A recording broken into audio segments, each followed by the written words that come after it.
And you're watching ZTV on the Higher Learning Network. Yeah, right.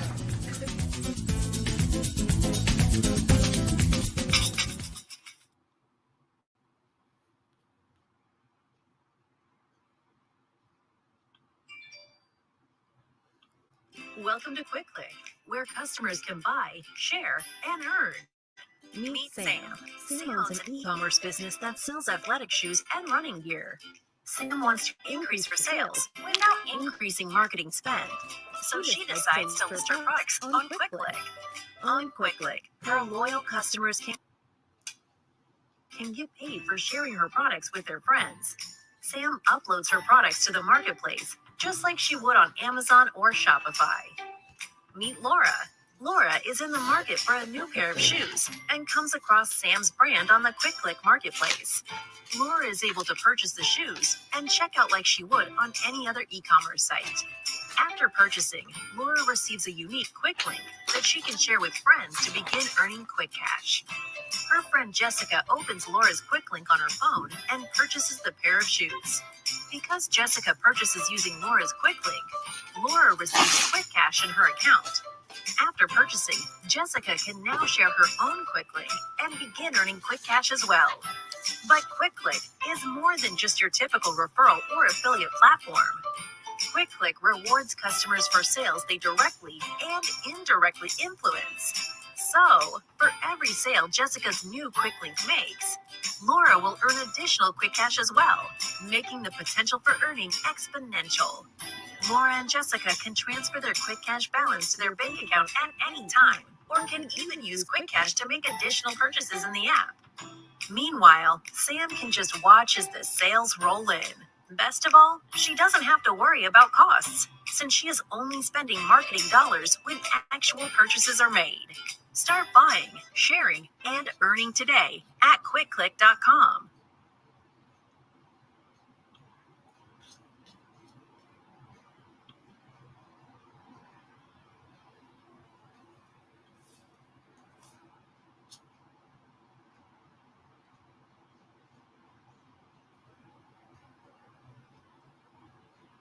Welcome to Quick Click, where customers can buy, share, and earn. Meet Sam. Sam owns an e-commerce business that sells athletic shoes and running gear. Sam wants to increase her sales without increasing marketing spend. So she decides to list her products on Quick Click. On Quick Click, her loyal customers can get paid for sharing her products with their friends. Sam uploads her products to the marketplace, just like she would on Amazon or Shopify. Meet Laura. Laura is in the market for a new pair of shoes and comes across Sam's brand on the Quick Click marketplace.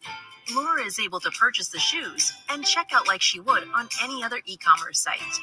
After purchasing, Laura receives a unique quick link that she can share with friends to begin earning quick cash. Her friend Jessica opens Laura's quick link on her phone and purchases the pair of shoes. Because Jessica purchases using Laura's quick link, Laura receives quick cash in her account. After purchasing, Jessica can now share her own Quick Link and begin earning quick cash as well. But Quick Click is more than just your typical referral or affiliate platform. Quick Click rewards customers for sales they directly and indirectly influence. So, for every sale Jessica's new Quick Link makes, Laura will earn additional quick cash as well, making the potential for earning exponential. Laura and Jessica can transfer their quick cash balance to their bank account at any time, or can even use quick cash to make additional purchases in the app. Meanwhile, Sam can just watch as the sales roll in. Best of all, she doesn't have to worry about costs, since she is only spending marketing dollars when actual purchases are made. Start buying, sharing, and earning today at QuickClick.com.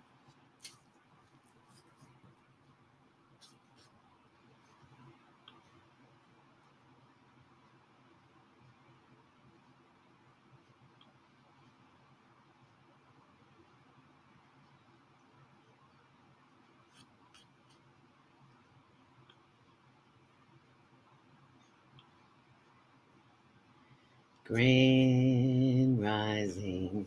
And why can't I hear my intro this morning? You know, it's Monday Morning Madness. It's always something. Why can't I hear? Why can't I hear my intro? I don't know why. Do you know why? Okay. How about let's get the show started? How about that?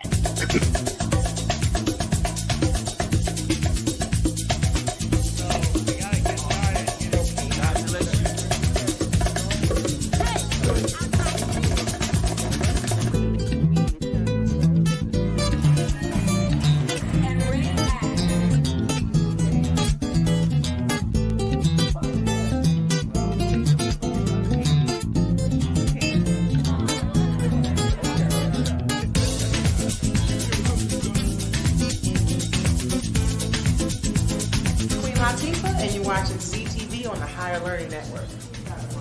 Yeah.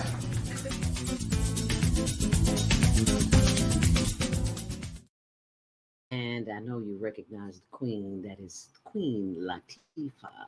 So honored to have had her on the show back in the day before. Well, I can't say before she blew up because she was always blown up as far as I know. Otherwise, I wouldn't have wanted to interview her, right?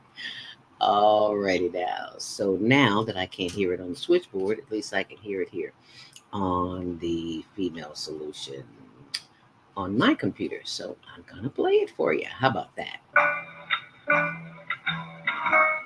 The Female Solution Global Radio TV Show invites you to an invigorating conversation with our team of hosts Monday through Friday, 7 a.m. to 9 a.m. Central Time. Start your week with Monday Morning Mindfulness with ZeldaSpeaks. Tuesdays, Self-Care with Jody Susan. Wednesdays, Pairing Broken Families with Naima Latif and co-host Kareem Hamid. Thursdays, Soulful Solutions with Dr. Debbie Green. And Fridays, Health and Wellbeing with Beata. Saturdays, tune in 12 noon to 2 p.m. Central Time. First Saturday, Success Strategies with Jana. Second Saturday, Wendy Williams Esquire on relationships. Third Saturday, Move Around with Deborah. And fourth Saturday, Wisdom with Mama D. Join us Sundays, 7 p.m. to 9 p.m. Central Time for Soul Purpose Healing with Beata. Call in and comment 515-605-9325. Press 1 to speak to the host and be a part of the solution.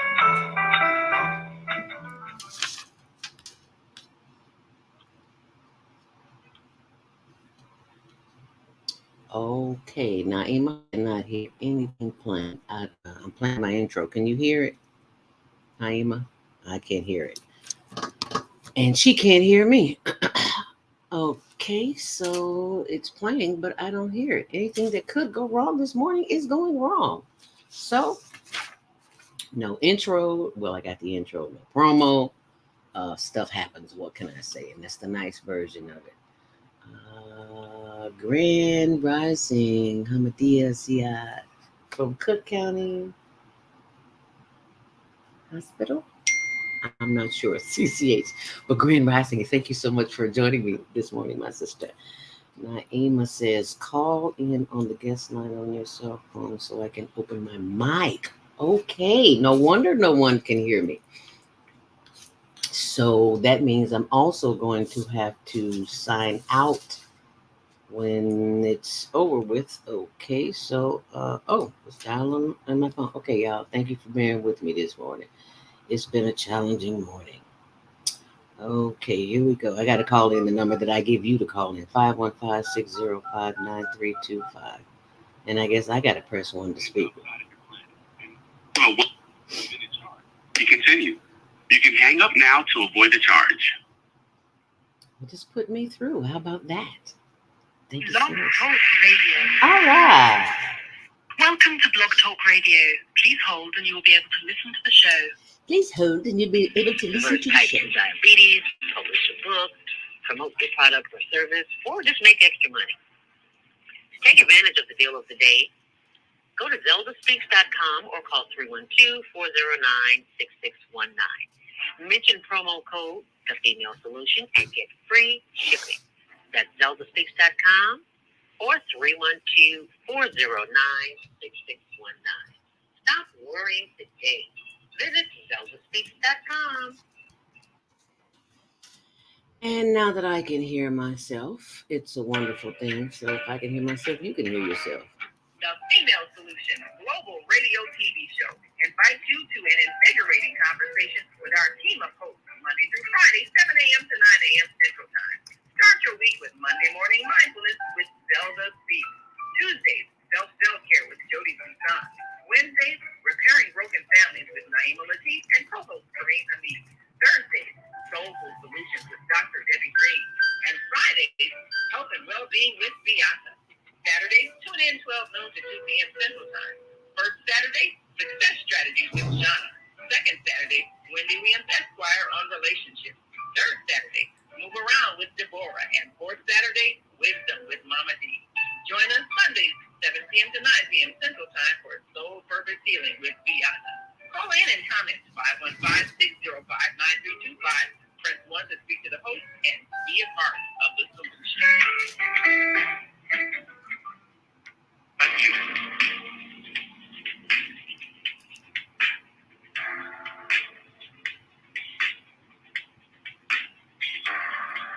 Grand Rising. Yeah, thank you so much for joining me this morning. All the chaos and confusion that's going on this morning. Ask myself the question, what's wrong with me? Why do I keep doing the same things that harm me?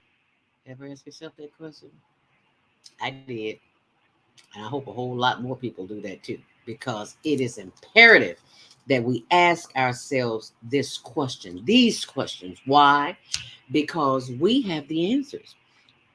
But the only way that we're going to hear them is that we have some chaos and confusion in our lives. So that way it gets our attention so that we can get still and get quiet.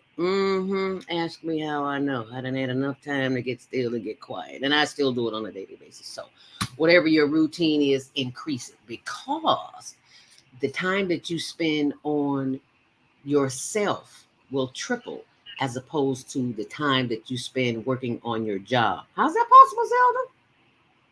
Once you start the process, you'll understand. Jim Rohn, a speaker who's passed on, and I had the honor and privilege of interviewing him before he passed.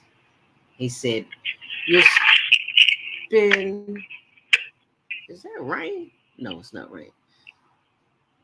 You'll spend, if you spend more time working on you, spend time working at your job, you'll make more money, but spend more time on improving yourself, you tend to make a fortune. So how much time do we spend for ourselves, with ourselves daily? That's the question that I posed to you today. And wherever you're calling from, let me know how much quiet time you spend each day. 2 minutes, 5 minutes, hour. Just let me know. And also, if you're listening on our Facebook channel, HLN TV show, or our YouTube channel, Higher Learning TV show, let us know what city you're calling from. And if you've ever abused yourself physically or mentally or emotionally. Country Club Hills. You see, I didn't know, right? Am I pronouncing that right? Hamadia Ziad. I hope I am. And if I'm not,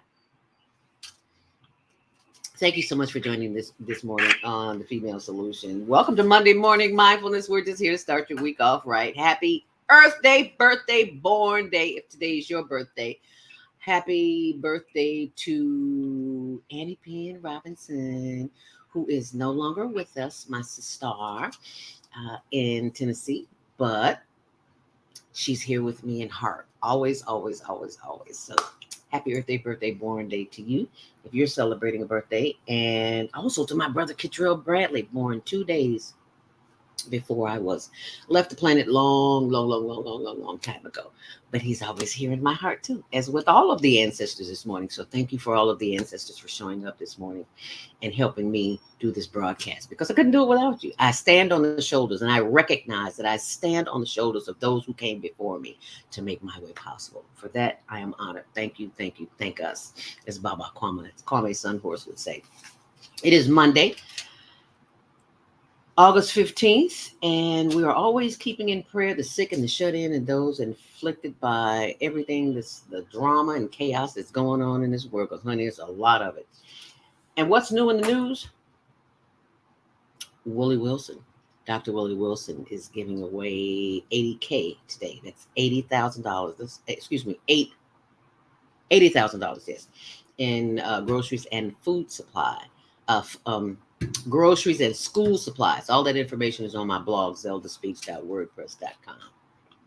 So if you go there, you will see that information. Oh, wow. She says, thank you for keeping me company while I work. Wow. Well, thank you for keeping me company while I work. We're keeping each other company. Thank you so much. Appreciate it. What's wrong with me? Well, there's nothing wrong with Dr. Willie Wilson. The press conference is at 10 a.m. And well, actually it's 9:45. I'm sorry. It's at 9:45, and I'll be broadcasting live there because I'll be leaving here and dashing out the door. So be sure and tune into all the channels. I'll be doing the same thing that I'm doing now. It's showcasing that. And why do I do that? Because it's a humanitarian effort, and it's something that we can all do. You know, giving is the new luxury. Well, Zelda, I don't have the kind of money he has. You don't have to have the kind of money that he has, but you have the time and you have the talent. You have a natural gift and a talent and ability that you can share with someone. It doesn't always have to be done in a major way where, you know, the TV camera's on. You do that in the quiet. Do it in your community. If you help the homeless, if you help, I'm speaking about the homeless, you know I got to talk about the homeless. And if you go to my blog, ZeldaSpeaks.wordpress.com. Matter of fact, I'm going to pull it up. Not now, but afterwards. And you can see I haven't even had a chance to put up all the footage that we shot yesterday, but there's a little bit of it on my blog, ZeldaSpeaks.wordpress.com. If you're listening online this morning, you want to call in after the 7:30 break, you can call in at 515-605-9325 and press 1 to speak. You can also check out my blog and check out my, what do you call it? Did I say blog? I said the channel. Oh, my channel, Zelda Speaks, or Zelda Speaks Mindfulness. And right about now, it is time for your traffic and weather. If you're headed out and about this morning, you know it's crazy outside already. And this is what you will hear, and this is what you will experience when you get out the door. See, this is why you have to arm yourself, because so much will be coming at you when you walk out the door. This is why you have to take time and do some due diligence. Right now, traffic and weather is sponsored by Karen Kelly at itex.com. And if you go to itex.com and sign up, you get a chance to participate. If you're a business owner or an entrepreneur and you have products or services to sell, you can exchange them excuse me, on the platform on itex.com. You can get $100 for signing up just by mentioning my name, and actually Zelda Robinson. But actually there's one particular site. It's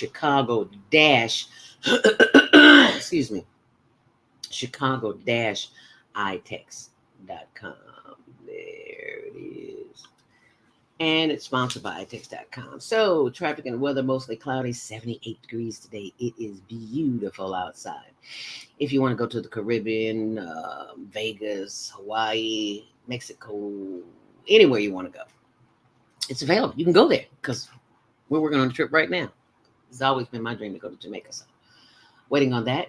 And if you are out and about traveling this morning, no reported delays on Metro or CTA. But there's other traffic that is going to catch you. Trust me. Anyway, there's some bridge work eastbound on Grand Avenue. It's closed between Des Plaines and Kingsbury, and it ends in October, 2 months from now. Well, month and a half. And stage 2 will begin the westbound side of Grand Avenue. I am staying off of Grand Avenue because it is going to be crazy. And Chicago Avenue too, for that matter, because you know they're putting up the casino on Grand Avenue. So it's just, on Chicago Avenue. So it's just going to be plain crazy. So I don't know what to tell you. Find other streets other than Chicago Avenue or Grand Avenue. How about that? Division is always crazy. I don't know. Take a street because expressways are crazy. As we take a look at the Kennedy inbound, it is 28 minutes in. On the outbound, it is 19. On the Edens inbound, it's 24 and 18 on the reverse. I forgot westbound at 2 in Harlem, there's an accident and tapping the brakes at Harlem. On the Eisenhower inbound, it is 31-24 on the reverse. On the Stevenson, it's 26 inbound and 21 on the reverse. On the Dan Ryan, it's 15 minutes inbound and 13 minutes out. On the Bishop Ford, it is 11 minutes in and 10 minutes out. And on DuSable, Lakeshore Drive, it is 9 minutes inbound and Marquette to Monroe in 12 minutes on the reverse. And that's the traffic and weather sponsored by Karen Kelly of iText.com. And I want you to see what is available for you. And I want you to think about this. What is wrong with me? Why do I keep doing that to myself? And as you think about that, remember not to beat up on yourself, but just to ask yourself, where in your childhood did you learn that? Where in your childhood did you learn that? And that's the question that I ask. And does it have to be anything wrong with you? Does it really have to be? How does it feel to not feel good about yourself? Doesn't feel good, does it? Well, that's why we have this exercise this morning, so that we can feel good about ourselves.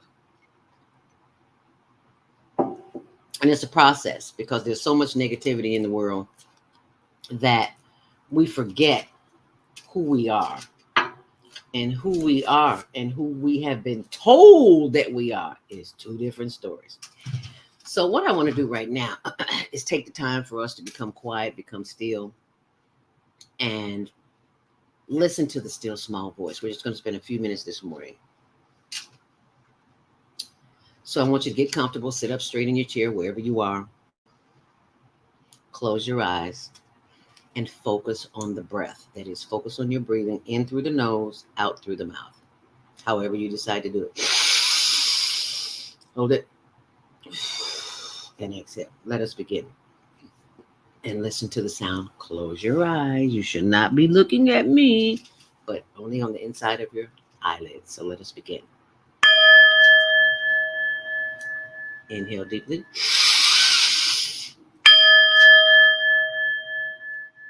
And exhale.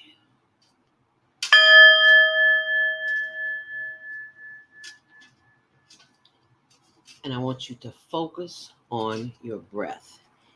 I want you to take long, deep inhales. Because when you take that deep breath, you should feel your chest expand or your stomach expand. You should feel some movement. And if you don't feel that movement, chances are you're not breathing deep enough. So let us try that again. Inhale deeply. Hold it. And exhale. That just feels so good up in here. All up in here. It just feels good to me. Inhale deeply. Hold it.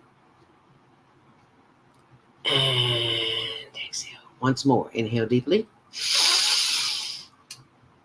And exhale. And as you continue to breathe in, breathe out, taking long, deep breaths, giving thanks for the power of the breath. As we give thanks that the deep breathing exercising that we are doing expands our lungs so we don't have to be on a respirator or have apparatuses in our mouth or tubes to help us breathe. And actually, deep breathing is your first line of defense, because when you are attacked mentally, emotionally, physically, sometimes you just need to stop and take a deep breath, because it will help you keep your sanity. And it also helps with the immune system. Your immune system, Zelda? Yes, with the immune system. So you are consciously thinking, not just thinking, but consciously thinking. Let us inhale together. Bringing all that energy up to the top of the head, giving thanks as we exhale that energy moves down through the forehead and the face and lands on the shoulders. As we inhale deeply, rotate those shoulders around, forward, and backwards, and giving thanks for the power of the breath as we stretch those arms and stretch and stretch and stretch, and give thanks for the power of movement, because somebody somewhere is bedridden and it's not you. So give thanks for that. As you turn from side to side, if you can, move that body. The body loves movement. 88-year-old lady at the gym told me a body in motion stays in motion. Yeah, so we want to stay in motion. I don't want to be like anybody that is unable to move. I'll just leave it at that. So give thanks for the power of movement as you stretch this morning. Inhale deeply, giving thanks for the power of the breath. Inhale and exhale. Inhale deeply and exhale. As we continue to breathe in and breathe out, eyes are closed, mind is open. As we continue to breathe in, inhale deeply.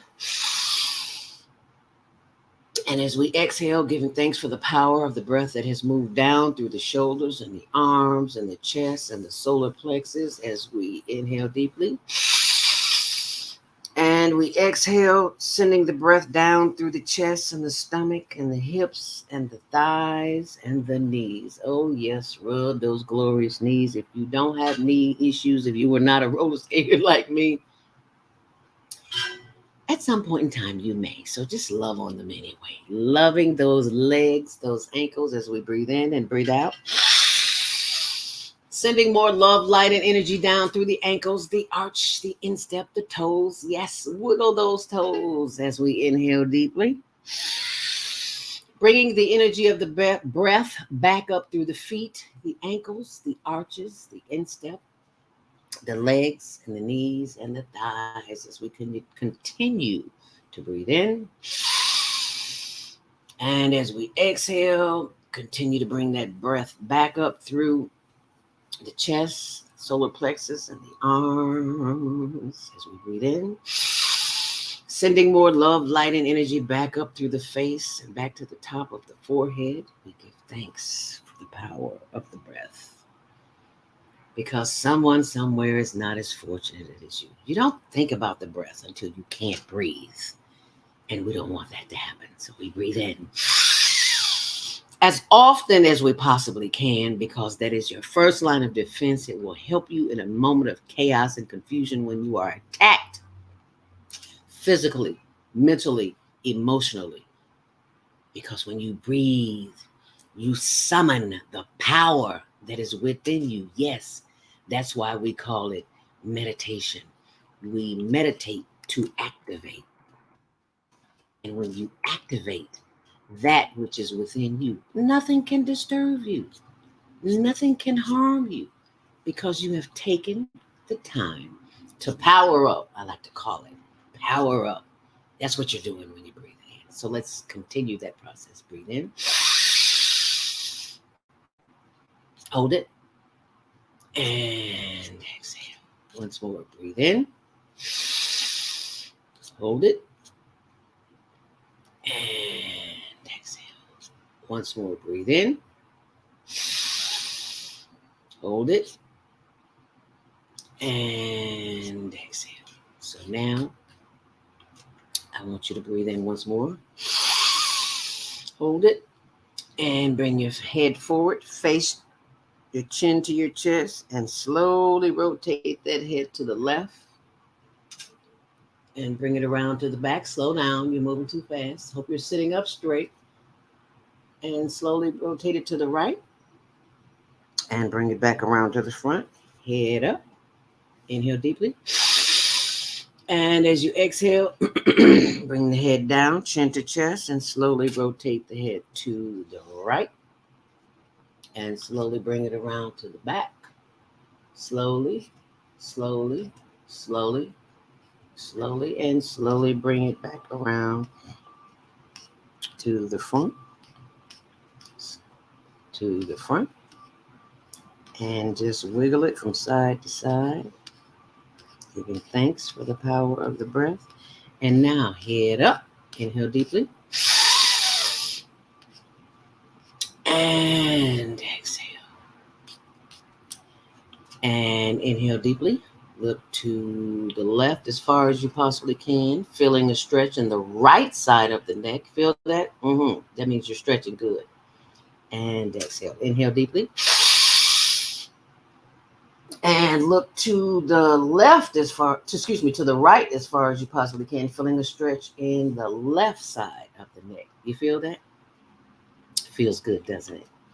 That is your Monday morning mindfulness stress relief session that you can practice anytime, anywhere. And it's available to you just by your breath. This is why we meditate to activate. What are we activating, Zelda? You are activating the power that is within you. The power that is within you. And it is that power that will keep you when they getting on your last nerves, somebody all up in your face, don't know the color of your Kool-Aid, and they just bother you, just all up in here and causing your heart to flutter.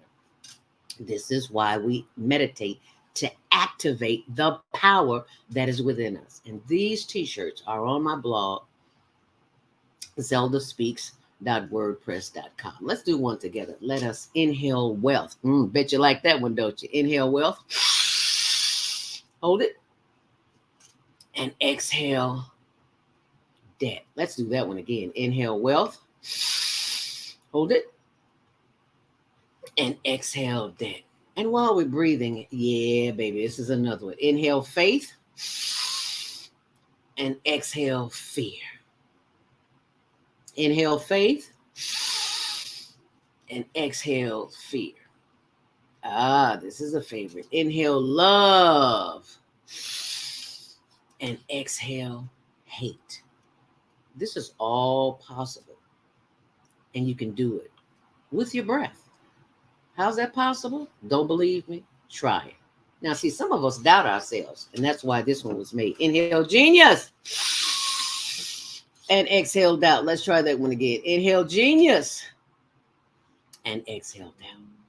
Need love? Self-love. This is what this is all about. You're looking for love on the outside when we haven't learned how to master the love on the inside. So if you need love, self-love. And this is part of the process. And what we are doing, ladies and gentlemen, is inhaling affirmations and exhaling negative self-talk. So let's try this one together. Breathe in, inhale affirmations. And exhale negative self-talk. And self-talk is crucial if we are to achieve what we are looking for, our dreams and our lives. So I just wanted to share that with you this morning. And I hope you appreciate that and understand that, because it is imperative that we take the time to activate that which is within us. And while we're at it, I just have to show you this. It's the Global Virtual Teen Talent Contest. And it's every last Saturday of the month. So we go to my blog, ZeldaSpeaks.wordpress.com. You'll see all of the information there. And that is your Monday morning mindfulness meditation. Hope you enjoyed it. Be sure and share it with someone, because someone somewhere is in need of it. And while you're there, be sure and go to my page, my Zelda Speaks, or Zelda Speaks Mindfulness on a page on YouTube. And you'll see testimonials there. You'll see other people doing other things, and just enjoy the page and share it with someone, because we all know somebody who's stressed out and could use some stress relief. And that's exactly what it is. My sister of the microphone, Viata Robinson, says, Grand Rising Queen, Grand Rising. And thank you so much for joining us this morning. If you didn't get a chance to hear the show last night, we're on 7 days a week on blogtalkradio.com, The Female Solution. Well, last night we have an additional show. It's called Soul Purpose Healing. And that show is with Viata Robinson. And you can see that and hear that at her page on Facebook.com Soul Purpose Healing or Facebook.com Vieta Robinson. That's VIY. Let me put her name up here again so that you can see how to spell it. I just saw it. Where did it go? Vieta Robinson. There you go. Actually, she has 2 pages and 2 names. That's my sister from another mister. And so you be sure and check that out. It is 7:31, and it is time to go to the commercials. And my sister of the microphone, Naima Latif, is going to share with you our Monday Morning Mindfulness commercials. And when she comes back, I'll have more for you. Okie dokie. And take it away, Naima. What if you could live to be 120 years old and remain active, healthy, alert, and vibrant? Our bodies are made up of cells that are constantly rejuvenating. So if we take proper care of ourselves, we can literally defy aging. Join us every Tuesday from 7 a.m. to 9 a.m. Central Standard Time to learn about self-care from Tucson Essentials on the Female Solution Blog Talk Radio Show. Learn how to help your body and yourself feel rejuvenated each day through proper nutrition, sleep, frequency medicine, and many unconventional methods of self-care. I'm Jody Susan. Join me and my amazing guests by calling in at 515-605-9325 and press 1 to speak. We'll help you achieve a breakthrough in your health today.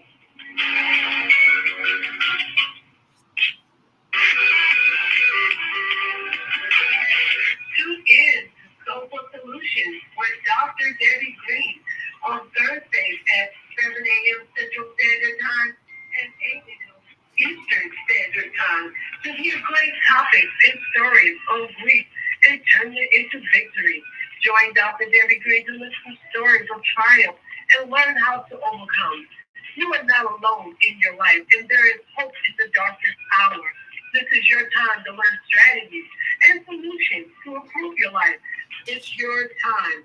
So join Dr. Debbie Green with Soulful Solutions and call in on Thursday at 7 a.m. Central Standard Time and 8 a.m. Eastern Standard Time at 515-605-9325 with comments and questions. Look to hear from you real soon.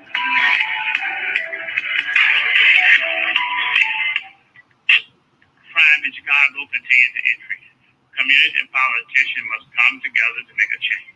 No one person can solve these problems by themselves, but I believe together we can make progress. Let's provide job training, economic growth, and invest into our 77 communities. Let's rebuild and restore Chicago. Vote for me for mayor of Chicago. Taxes are higher than ever. Every day, thousands of our residents leave Chicago to shop in Indiana. Jobs are being lost, and businesses are relocated.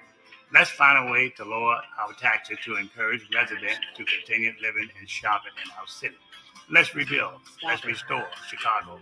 Vote for me for mayor of the city of Chicago, and I will work hard to find solutions that matter. I'm Dr. Willie Wilson, and I approve this message. Paid for by Willie Our Wilson. kids are the future and should not be left behind. One person should not decide what is the best for our 77 communities. Politicians must work together for our kids' best interest. They deserve a safe education with resources that meet every student need. Let's rebuild and restore Chicago. Vote for me for mayor of Chicago. I'm Dr. Willie Wilson, and I approve this message. Paid for by Willie Wilson for mayor. Crime in Chicago continues to increase. Communities and politicians must come together to make a change. No one person can solve these problems by themselves, but I believe together we can make progress. Let's provide job training, economic growth, and invest into our 77 communities. Let's rebuild and restore Chicago. Vote for me for mayor of Chicago. I'm Dr. Willie Wilson, and I approve this message. Paid for by Willie Wilson for mayor. And speaking of Dr. Willie Wilson, I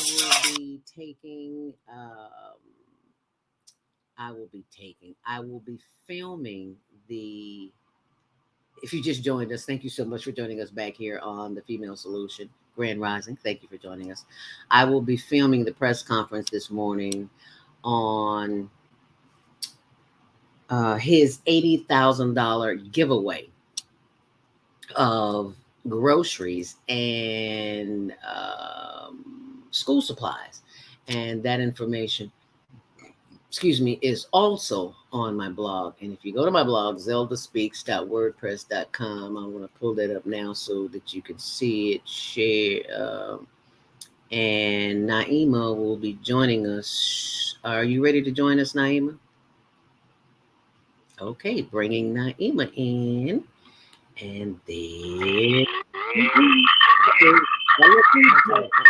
Wait a minute, I gotta figure out how to do this sound thing. Okay, yeah.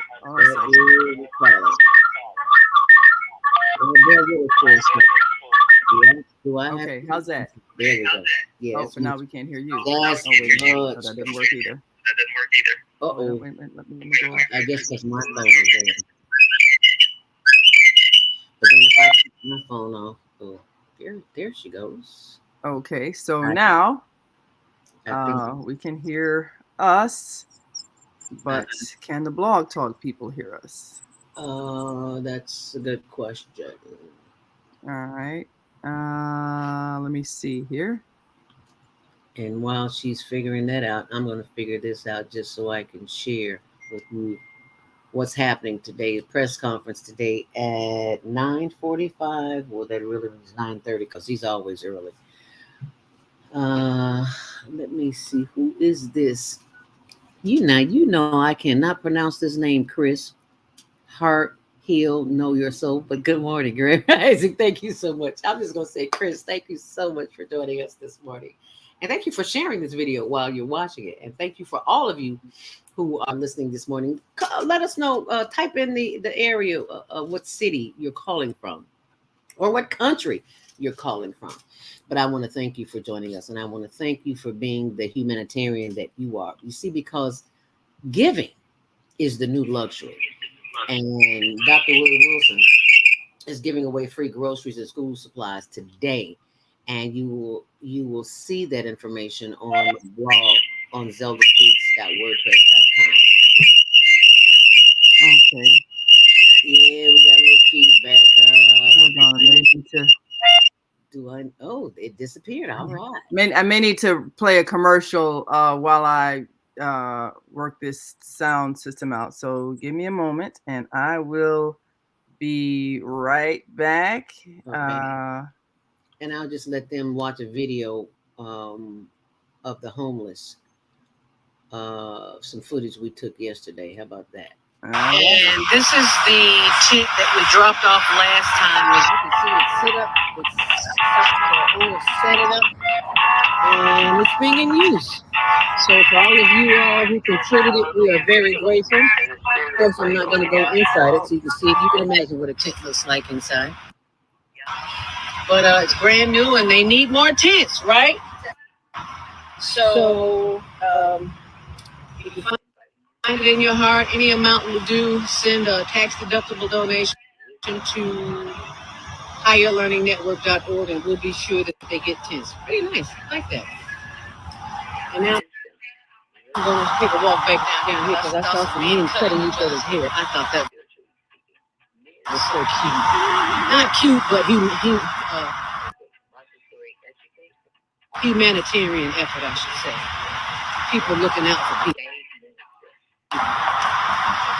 And this is what it looks like back here.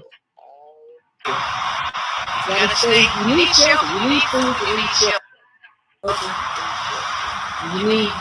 They need everything that you need. They need everything that everybody else needs. Do you all mind if I film this haircut? Is it okay? Okay. I have to ask. How you doing? How you doing, darling? Okay. Thank you, baby. Oh, God, I love yours too. I love yours too. Turn around. Let me see. Well, hopefully he gets. Turn around. Let me see that. Hopefully I get mine shaved and prayed. Oh, he's gonna shave it for you. I need something to get you. Oh, that is too.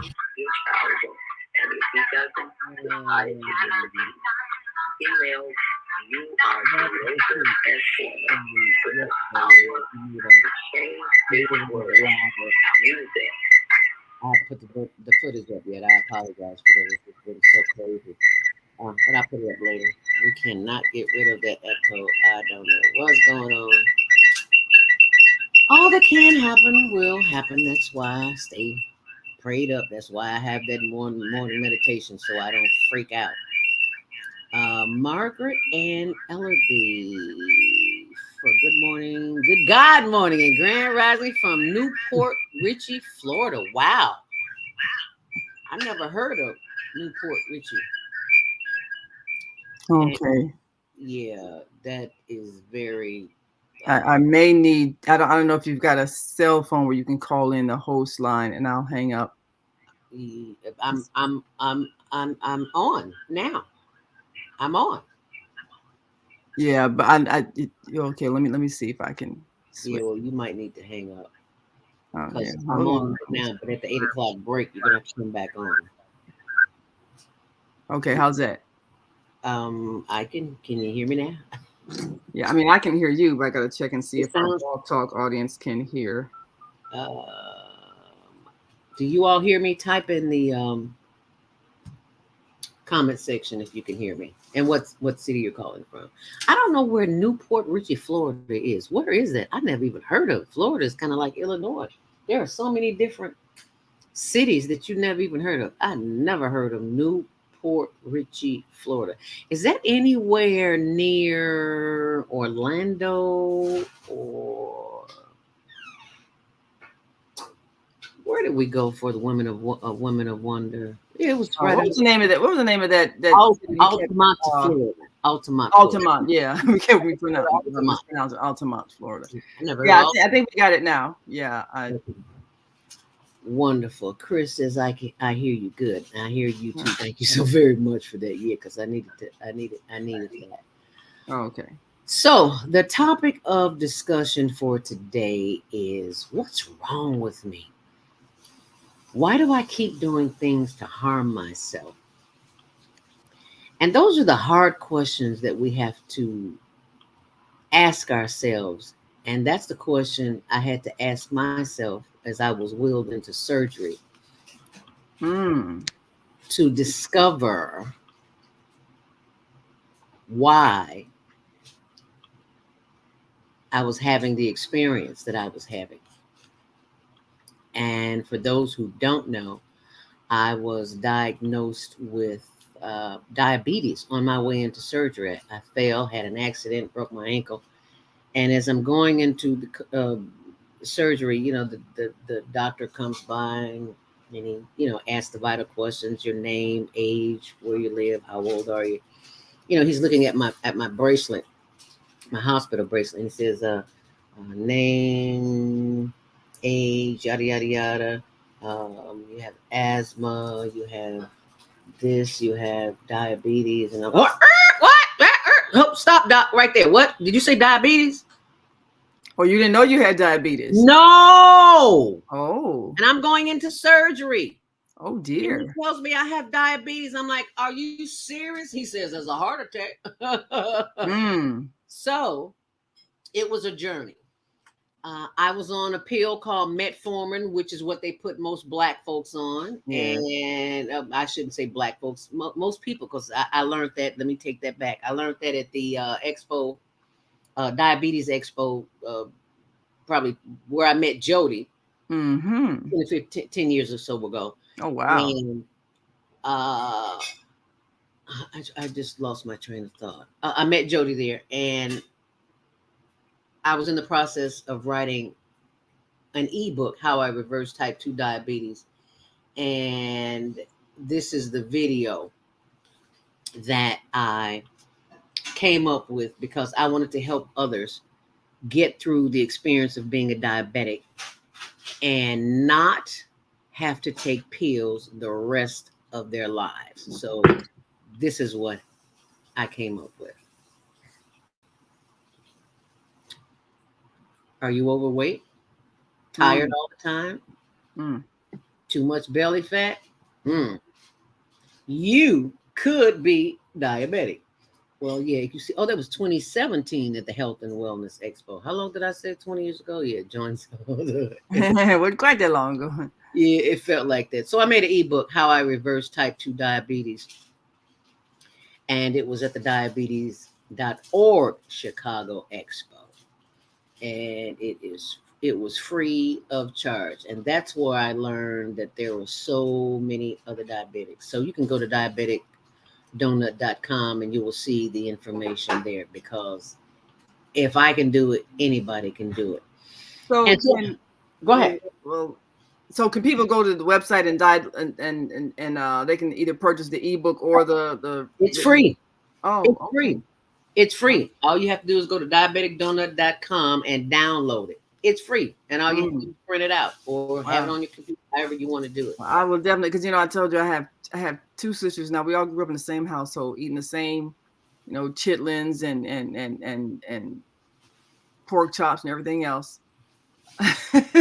Growing up. However, I changed my diet in my early 20s.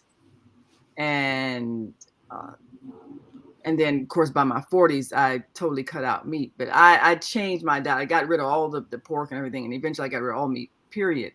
So I never developed diabetes, even though it ran on in my family. So, when people say, oh, this is hereditary, we get stuck in a mindset that, oh, well, it's inevitable. I'm just gonna eventually get it because it's in my family. No, you don't have to, because there's a reason why it developed in your family, and you can always end it with you if you change whatever it is they did that created it. So we get stuck there, and that's why you get so many people who just accept what they're told by doctors. Oh, well, yeah, you're going to be on these pills forever, and eventually you might have an amputation. And we just, oh, well, one day I'm going to lose a leg, just accept it. Right. So I'm so glad you've written this book and let people know that diabetes is reversible. I have a very difficult time with my sisters being open to different kinds of treatment, because we grew up in a household with parents with a medicine cabinet full of pills. Yep. And we just assumed that this is what old age looks like. You're going to have a lot of medications. Yep. Of course, now I discover you don't need any.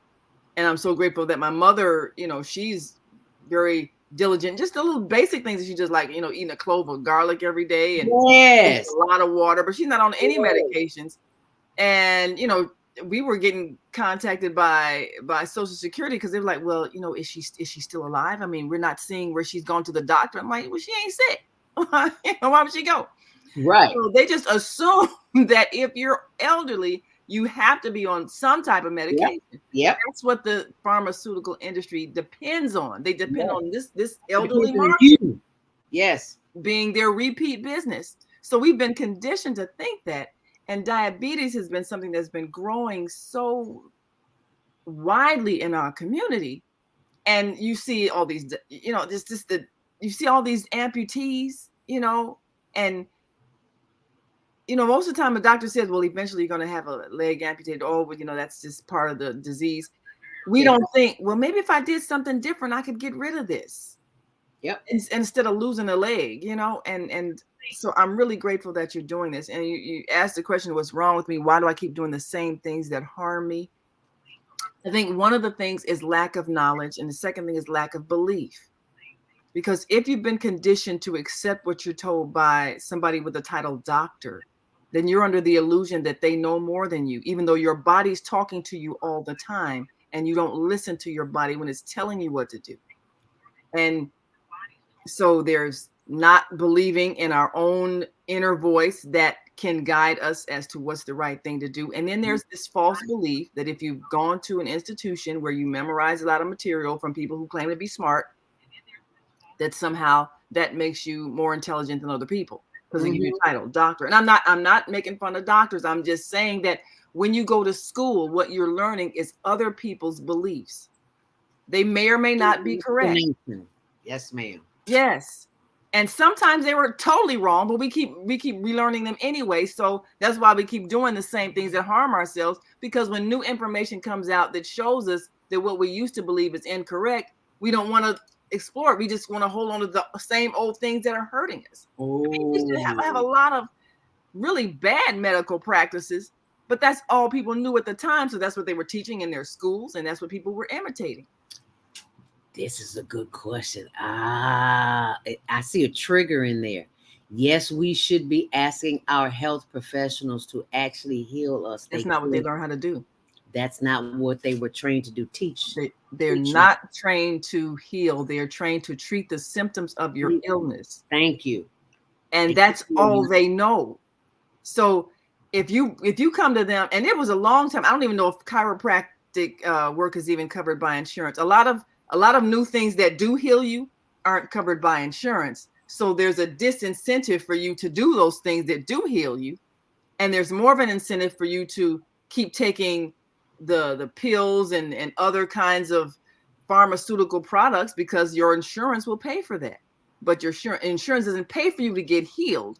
Oh, no. So the whole industry is built on you staying sick. It's and like paying the doctors keep to coming manage back. your illness. Keep coming back.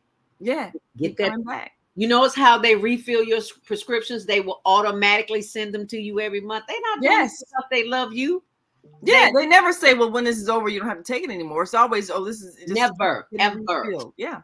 Health through diet is one of the most important things we can do for ourselves. Yeah, we know that now, but are we doing it? That's the question. And doctors aren't trained to teach you that either. No, they can't teach you what they don't know. Yeah, can't teach what you don't know. Yeah. Vieta says, welcome to the third dimension that is teaching us what we don't want in the fourth and fifth dimension. Emotion management is more important than diet. Teach, girl. Well, that's another thing that our doctors do not teach, because they don't know. They do not know that your body is expressing the energy of your emotions. So if you heal the emotions, the body will heal. They don't teach that, because that is true healing. Right. You have different departments that handle different aspects of your body. You have, which is also crazy, because it's one whole system. And then you have doctors that will handle your emotional illnesses, and they deal with that, but they don't connect it to the physical ailment that it produced. So you have all these separate pieces, and then you have a whole nother group of people that handle your spiritual needs. So they don't. So the mind, body, and spirit people don't even communicate. And even though it's all in one unit, which is you, they don't see the whole picture. So they can't heal you, because they don't have all the parts. They each have parts of the part. And they don't want to see it. And they don't want you to see it. That's Right. how it goes. Chris says, right. I've learned so much by breaking it down and looking at the body on a cellular level. Yes. Organ function. We cured what Western medicine could not.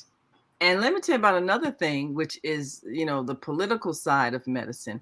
You can come up with something that actually heals people, and the government will not allow you to say that you cured them. You see what they did with Dr. Sebi? I was just about to say that name. Dr. Sebi cured cancer, and they wouldn't allow him to teach what he knew and openly say he cured cancer. He had a court case where he had his U.S. Supreme Court at that. Yes, had to bring forth his witnesses saying that he cured them of cancer. And he proved it. And you would think, with all of this constant research talking about one day we want to cure cancer. Well, if a man has done it, why aren't you allowing the knowledge that he discovered to be widely known?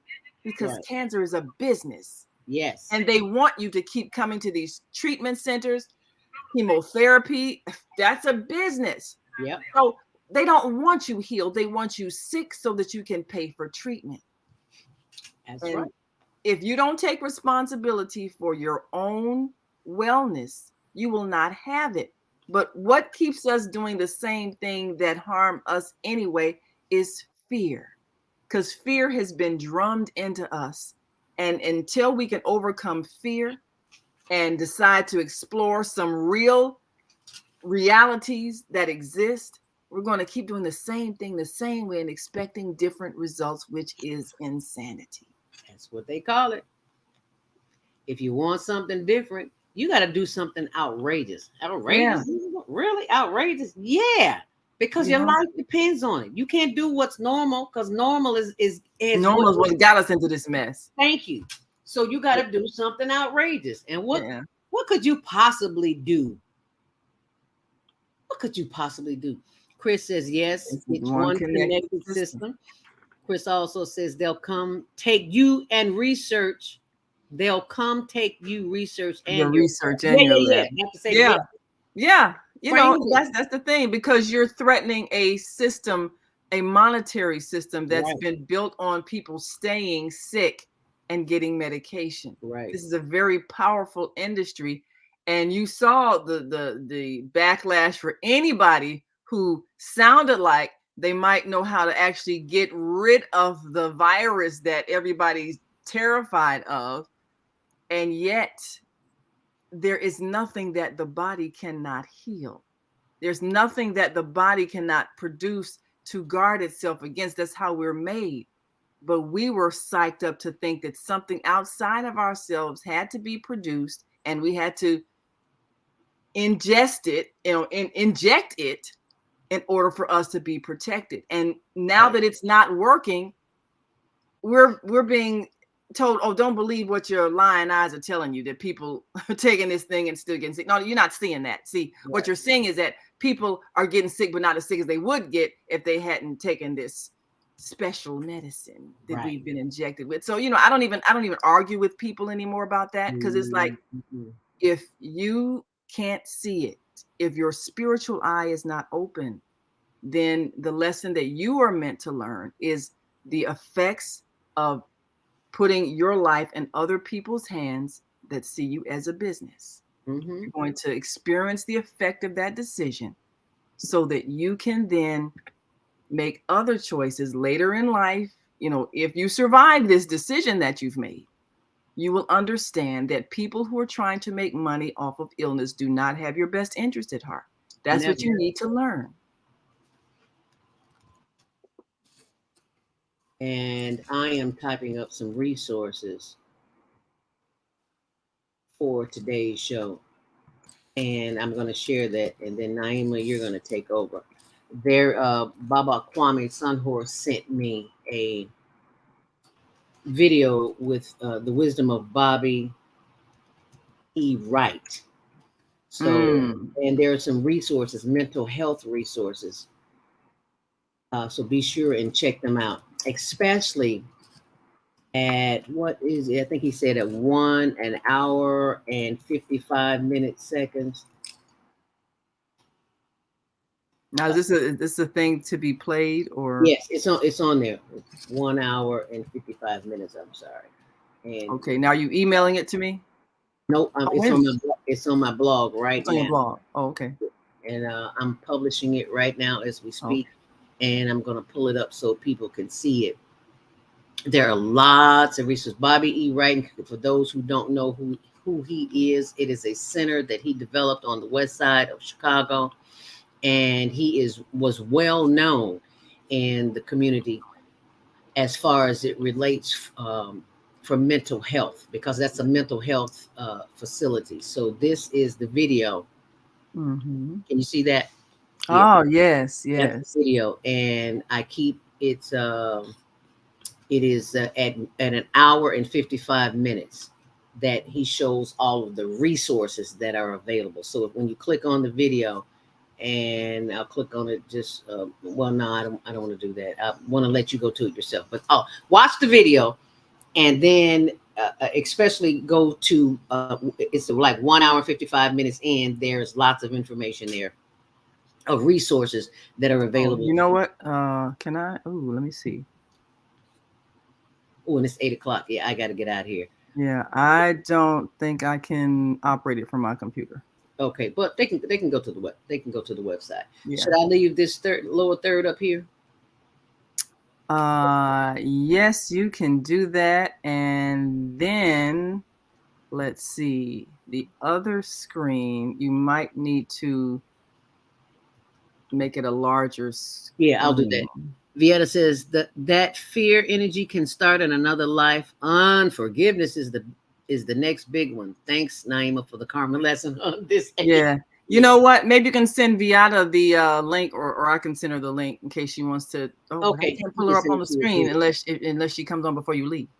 Viata, if you want to come on now, because I have to leave now. So yeah, we'd have to pull you up on the screen. I need to pull you up on the screen now. So I sent her a link last night. I sent it this morning too. Yeah. So you can pull her up before you go. So Viata, if you can sign on right now, that would be nice. And we can pull you up because I have to go. In the meantime, in between time, I will make yours. And we can talk about karma and doing the things that we keep doing because we're not learning the karmic lessons that life is giving us. Yeah, she says on my way. Wonderful. All right, there we go. So I'll leave the lower third up, and as soon as she comes up, I want to be sure I have that screen right. And then all you have to do is just there you go. Okay. There you go. And so then yeah, once she comes up, then we'll okay. And then how can I then what you would do when you leave is just, you know how it says remove from, the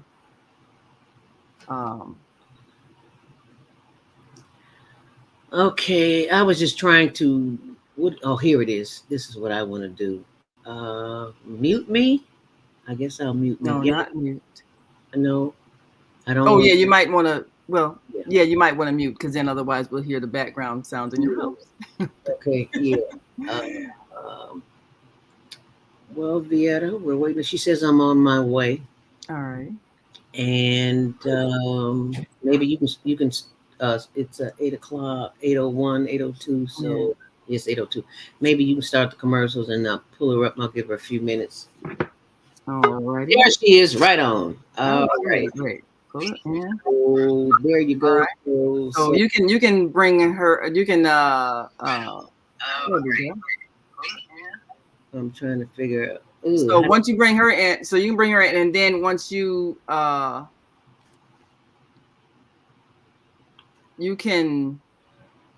Where does he go? You can remove your camera from the screen. Remove myself. There you go. There we go. All right. Now, can you hear me? I can hear you. Oh, great. Okay. We're cooking with gas. All right. Let me make sure that we can hear on Blog Talk. Yeah.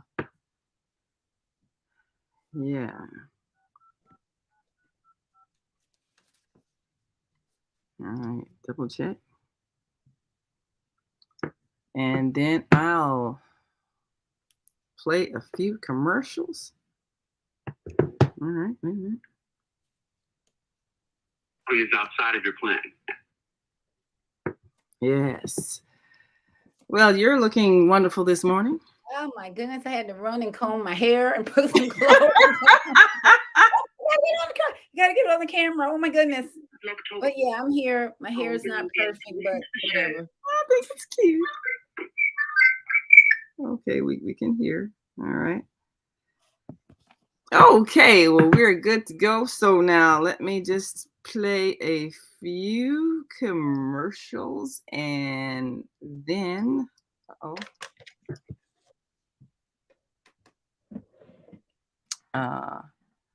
and then we will be right back to continue our discussion on why are we doing the same things that harm ourselves. Why aren't we learning the lesson, the karmic lesson that life is giving us all the time? Things happen for reasons and they're for our benefit. Everything is for our benefit, even when we don't realize it. So now let me see here. Right. Okay. Well, it occurs to me, Naima, that you have, when you ask these questions, what's wrong with me? Why do I keep doing same things that harm me? Or whether you have clients who show up asking these questions, one of the questions you have to ask them is, do they believe in reincarnation or karma? Because that gives you a picture of their belief system. And then we go from there. Fellow human beings. Yeah, I think that's it. Well, let me see if I can bring up this commercial here. This is our goal. Be a part of the transformation. Get your copy of the book, The Female Solution. Go to www.naimalatif.com. That's www.naimalatif.com.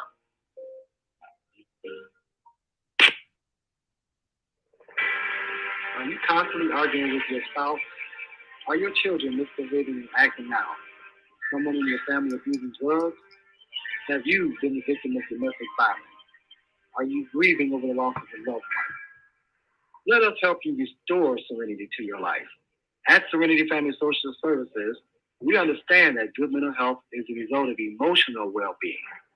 Our goal is to assist you and your family in removing emotional distress and restoring harmony and balance to your lives. We offer individual, couples, and family counseling.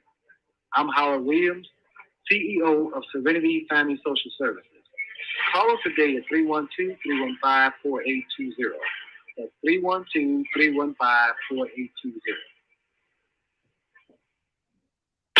Oh man, God sent the monthly sun bill today.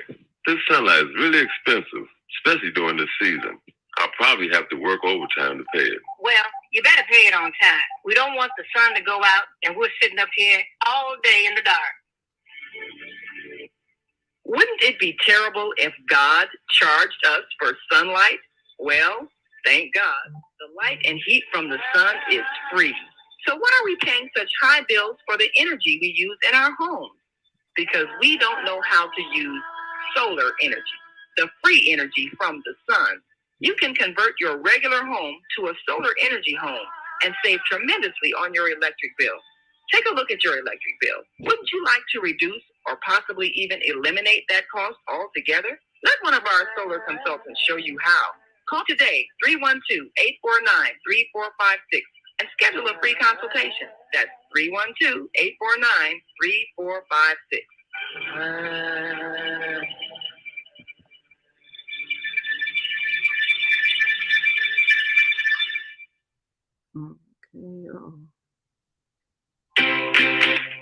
We all say we would like to be wealthy, but wealth isn't determined by how much money you have. Wealth is determined by your power to define what money is. The dictionary defines money as something used as a way to pay for goods and services and to pay people for their work. So how would you like to have access to an unlimited source of money? Money that is not taxed by the government. Money that increases as you share the opportunity with others. Money that you can use to pay for goods and services and pay people for their work. I'm talking about Bitcoin. It's the future of independent wealth building. Bitcoin is the new money that you control. Get started building your wealth. Call 312-849-3456. That's 312-849-3456. Do you worry about finances, family, health, job, relationships? Are you in pain? Do you feel stuck? If you answered yes to any of these questions, help is available. Don't worry, you're not alone. It's part of the human process. You only feel this way because you haven't mastered the voices in your head. No hype, just down-to-earth, solid, workable tools and techniques that you can practice daily. It's really food for the soul. Whether you want to learn how not to worry about anything, reverse type 2 diabetes, publish a book, promote your product or service, or just make extra money. To take advantage of the deal of the day, go to ZeldaSpeaks.com or call 312-409-6619. Mention promo code The Female Solution and get free shipping. That's ZeldaSpeaks.com or 312-409-6619. Stop worrying, today. Visit ZeldaSpeaks.com.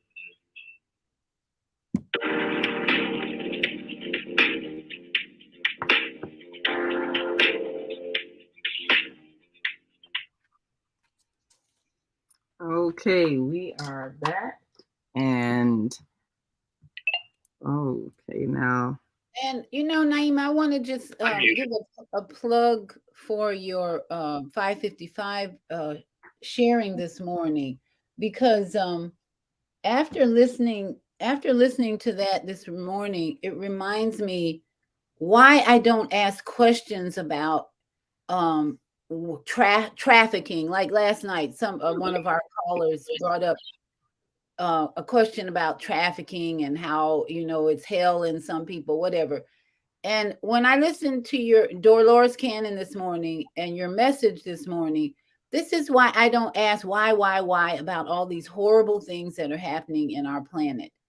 Because when you have been under the teaching of people like Dolores Cannon and Eckhart Tolle and all these conscious people, they give us the knowledge that we need to stop saying, well, why is this happening to me? And why is this happening? You just say, oh, it's karmic energy. It's all energy anyway, right? Right. So what's wrong with me? Why do I keep doing the same things that harm me? It's karmic energy, basically. And then it just brings more peace to your soul, that you don't have to get why is this happening? I'm so sad. And then people get depressed asking why all the time. And mad at God, like, well, you cheated me out of a good life. How could you do this to me? No, you did this to yourself. You had to figure out how you did this to yourself and what you need to learn to stop doing so that you don't keep suffering the thing that you brought on yourself.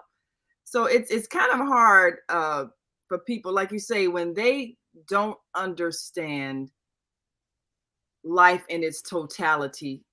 Because one thing that the church did, and even researching this in the 4th century, when they decided what was going to go in the Bible, it was well understood that we live many lives, and so many other cultures understand this, but they made a decision in the current present day Christian religion to remove that thought that you had another life other than this one to create fear. So if this is all you have, then people can control you by making you fear death, because you feel like this is it. Once I'm gone, I'm it. I don't exist anymore. So you're living a whole life in constant fear of death, when death doesn't even exist. You don't die. You simply transition out of body and back to spirit.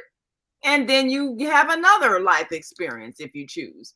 But you, the consciousness, you are ever existing. If we knew that, then people could manipulate us by threatening us with death. So and this third dimension reality, this third dimension experience keeps people attached to the physical. That's what the third dimension is all about. So even if you give birth to a child, oh my goodness, look at this beautiful baby. Oh, and then that child grows to be 17, 8. You've been so attached to the physical instead of the soul. I am so grateful that my grandchildren keep me attached to their soul. When they do something that I don't like, when they do something that triggers me, I go right to soul energy. Okay, what is this soul saying? Where did he come from? I tell my grandson sometimes, what planet are you from? Because I am so aware that I don't want to be attached to their body and their physical only. Because then when that child dies suddenly, like my father's oldest child died, my sister's 14-year-old daughter died, it threw her into a total depression that she never came out of. And then I have a friend on Facebook, her 18-year-old son died of an overdose of opiates. She was so attached to the physical that when that physical leaves, you forget, like you said, that soul is still alive. But what's wrong with me? Why do I keep the same? Because we're so attached to the physical instead of the reality of karmic energy, past life, soul journeys. All of that gets totally distracted. because of the third dimension reality we get so involved in. You know, the thing about it, and one of the reasons why I started doing the 555 messages is because there's so many wisdom teachers among us now that are bringing real understanding. We had one on our show, I think a couple of years ago, Caroline Chang. She does a radio show called Awake to Oneness. You know, Awake to Oneness Radio. You can find it. Look it up. Follow her, because she had an experience where her son, Kyle, passed away. And she was able to recontact him in spirit. And she just discovered a whole metaphysical reality that everything is connected. So because we're all part of one universal system, it's really just one consciousness, and it's expressed in what appears to be separateness, but there really is no separation. So this whole concept, it changed her life. And she was even able to hear voice fragments of her son when she went and talked to a medium and, you know, had that person contact her son. Now, we have religions that have frightened people into believing that anything otherworldly is evil, and they, you know, they focus on evil spirits and fearful, fear. Fear. So you're taught to try to contact someone who has transitioned, that is, you know, you're contacting the devil and all of that. Yes. And so because people haven't been allowed to know, they fear death. And like you say, they're attached to the physical body, when in fact, that consciousness that was that person is always there. And so if you discover that, then you don't grieve a loss. You might miss their physical presence and maybe some physical things you need to do, but you understand that the essence of them is always with you. You have not lost anybody. So that would help so much. Another great wisdom teacher that I've quoted a few times, and you know, I know she's traveling all the time, but who knows, maybe she might also be a guest at some point, Suzanne Giesemann, who is a well-known, internationally known medium. And she had the same experience. Her stepdaughter got suddenly hit by lightning and passed away. And she then discovered, you know, that you can contact people who have transitioned. And, you know, she lived a regular life, naval officer and everything, military. But once she learned of this, it just changed her whole life. And so now she does this as a living, being able to help people contact with those who have transitioned. So it makes a big difference when you see life as a continuum. So not only are you learning things from decisions you made in this life, your soul is continuing the lessons from other lives. And if we were allowed to know that, then some things that don't make sense would make sense. Such as, you know, people ask, well, why would a child be born with cancer? That's such a cruel thing. If you understood that you make decisions to have experiences for certain reasons, then you don't think, like you say, you're not saying why. You know, a person might have decided that they're going to help in the research in curing an illness, and so they choose to be born with that illness for the purpose of helping us discover how to heal it. I mean, it's all kinds of reasons why people choose to have difficult lives. Sometimes they want to teach people compassion, so they choose to be born with an illness, with a deformity, with all kinds of things. They may choose to be born with a deformity to help people get over the judgment of people for how they look. So they're helping other people's spiritual growth. So if you can see that people have reasons why they choose a certain life, then you're not thinking it's unfair. These are choices we've made. And I think I've told this story before about the one woman she was born deaf, and she actually was able to go through a past life, and she discovered that in a previous life, she actually, as a child, heard her mother shot to death by her boyfriend, the sound of the gunshot, and it was just so traumatizing. Wow. So during her life review in between lives, you know, her guides asked her, well, in this next life, would you prefer not to be able to hear anything at all, just to give your soul a chance to heal from that trauma? And she said, yes, I don't want to hear, that way I won't hear any traumatizing sound to remind me of this. So that was her decision. So she was born deaf, and of course she spoke in sign language and all of that, but she didn't hear anything traumatic like gunshots. And that was her decision. So a person looking at someone, born deaf, say, well, oh, how terrible. Why would God punish someone like that? It was not a punishment. It was her choice because she needed to not hear anything that would traumatize her until she. And here's another aspect of that. The people who are in the lives of those disabled or sick, they need to learn a lesson. They learn a lesson. That may be the biggest reason that the universe allows imperfect children to be born. Yes. That parent, and not to mention that when that child was in the womb, maybe that parent was unconscious and they were thinking negative thoughts. They were doing negative things. They weren't taking the best. No guilt on mothers at all. But when you're in an unconscious state and you're pregnant, things happen to that child that would not happen if you were in a conscious, healthy state. That's a reality, because thoughts are things. Bruce Lipton, all these teachers that are showing and revealing that when we are carrying a child, and doulas learn this, when you're carrying a child, everything you do is being downloaded energetically into that womb. So when a baby is born that is imperfect, guess what, mom and dad? Here, welcome to Baby 101 school. You're going to learn how to be patient, number one. I mean, we all learn patience when we have babies, for sure. But guess what? You may need to learn some extra lessons. So you have been given a gift of an imperfect child. And now you're going to see how well you do adjusting to this disability or the challenge of the child, of the fear. How about the fear that that child might die?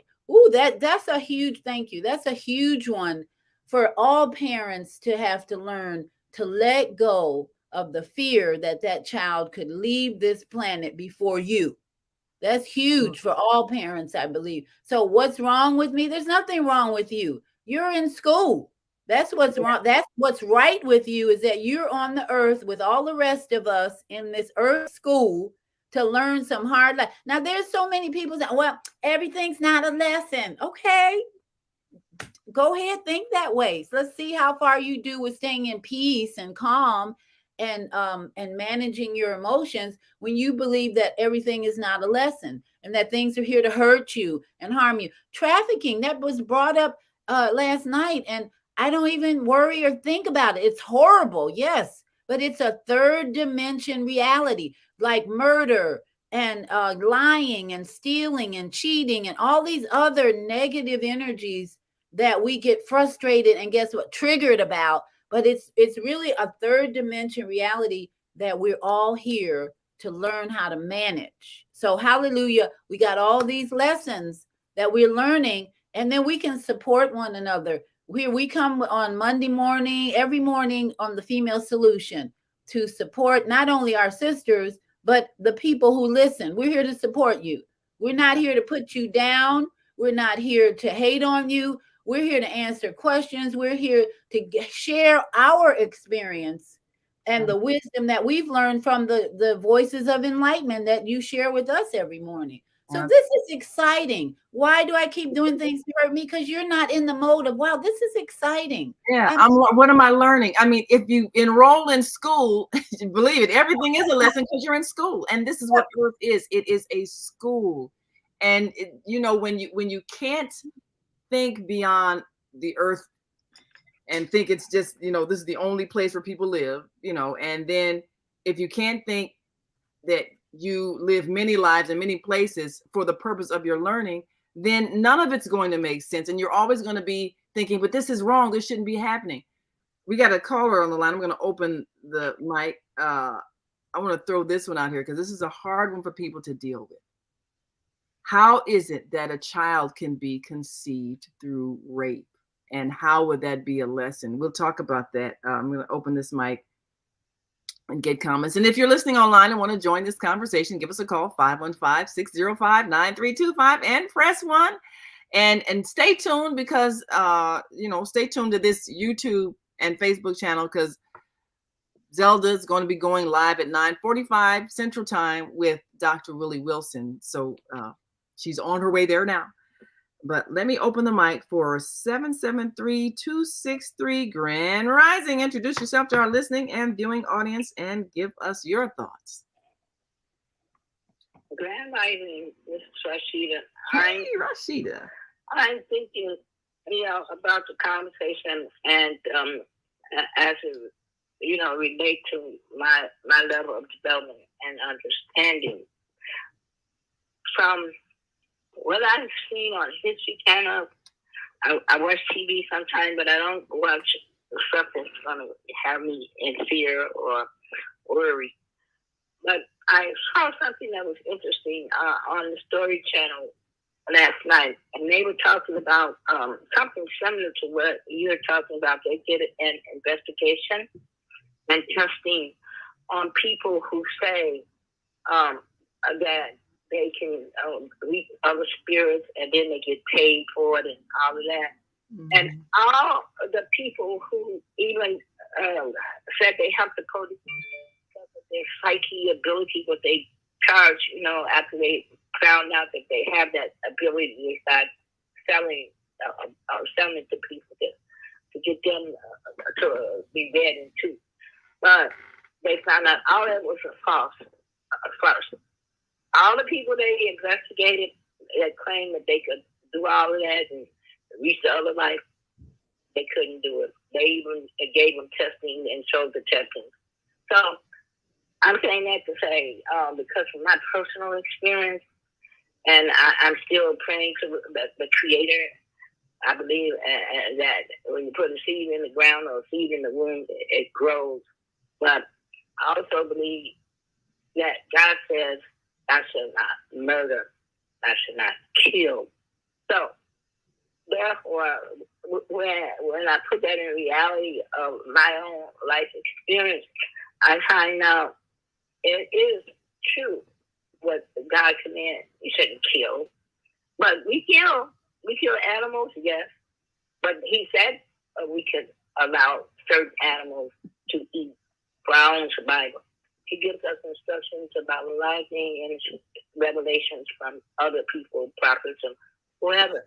But as far as the healing process, I think it's sad for a person to capitalize and try to, I don't know what it is, but one thing, they capitalize off other people pain and suffering. And then they put up a barrier by doing that because most people don't want to be involved in that if you don't want to support what's happening. Now, God said that should not kill. So why should a person tell a person accept the death? In the community, they're killing like 40 going north. Even at the social places, Six Flags, shooting up people. But, okay, we can accept death. No, we accept death. We don't accept killing because that's a commandment from the high force. Some people believe in other people and other things, and other way of worship. But I believe in something created that seed that made me a human being. Something created that seed that made the vegetable that you kill and eat a vegetable. So those things are good, but God said you should not ever kill an innocent victim. And we just accepted babies being killed. Well, they're going to die. Well, yeah, you're going to die too. But that should not kill. And that's it.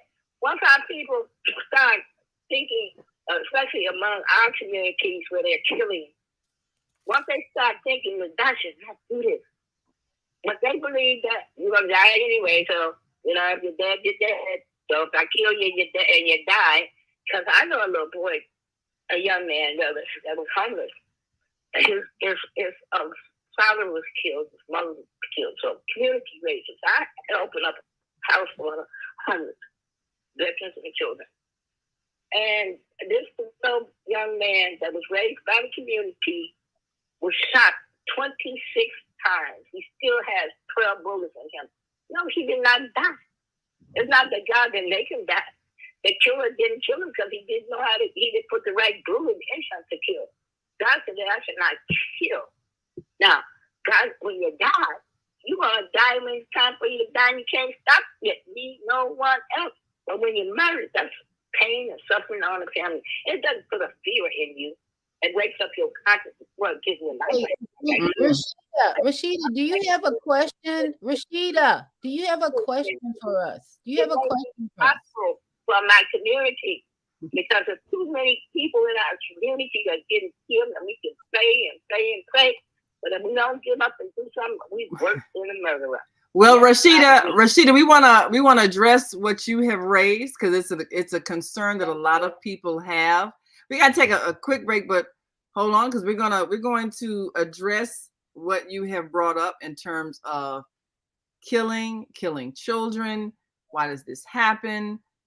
And what are people supposed to learn from this? And how will we learn to stop doing it? I know why it happens. It happens for several reasons. I know why people kill. I understand why people kill, but I don't accept it. Okay. Well, hold that thought. Hold that thought. We'll be right back after this quick break. And of course, we got a couple other callers on the line, but hold that thought, because the question, of course, I guess, is why should we accept something like murder?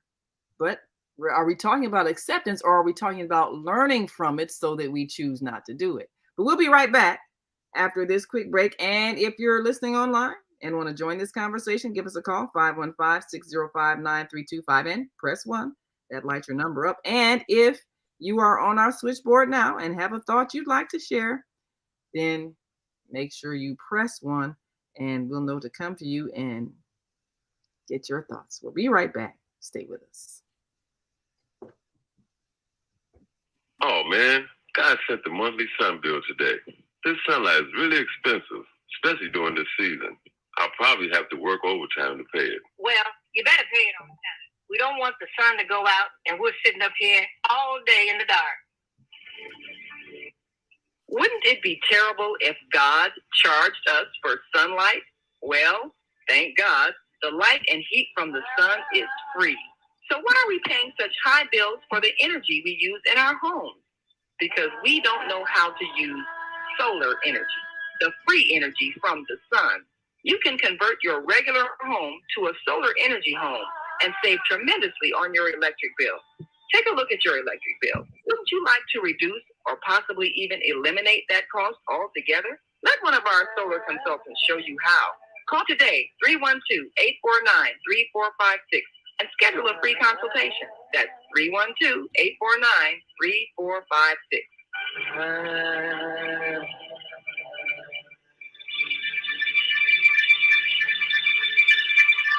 Do you or your organization need space for an event? Call the Quarry Event Center at 2423 East 75th Street in Chicago for your parties, banquets, award ceremonies, repasses, concerts, and business seminars. Available 7 days a week. Now under new management.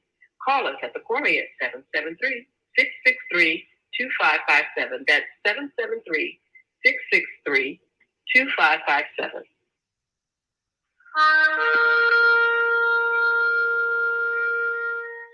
I'm Beata, your holistic life coach.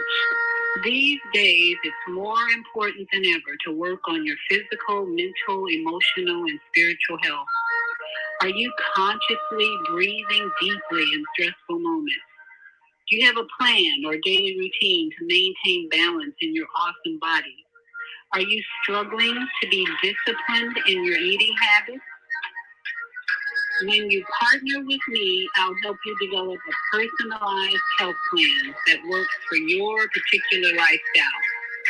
You can find out more about me at yourholisticlifecoach.com, where you can also review my 3-step protocol to guide you to abundant health.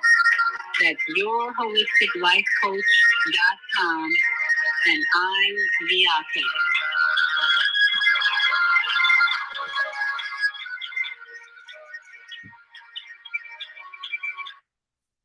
Hi, this is John Alexander. And I'm Naima Latif. Meet people like you who are making a positive difference in the world. Watch us every day on The Media Connection at www.youtube.com/TheMediaConnectionTV. YouTube it. We'll see you soon. There are people who choose to make a positive difference in the world. Our job is to bring you their stories to motivate you to do the same. Join us each week, host John Alexander and Naima Latif, as we bring you the educators, entertainers, elected officials, religious leaders, and community activists whose works are transforming this world. Find out how you can make a difference too. Be inspired. Watch The Media Connection. Mondays at 5 p.m. and Tuesdays at 12 noon on cable TV, Channel 19 in Chicago. And other cities, check your local cable listing.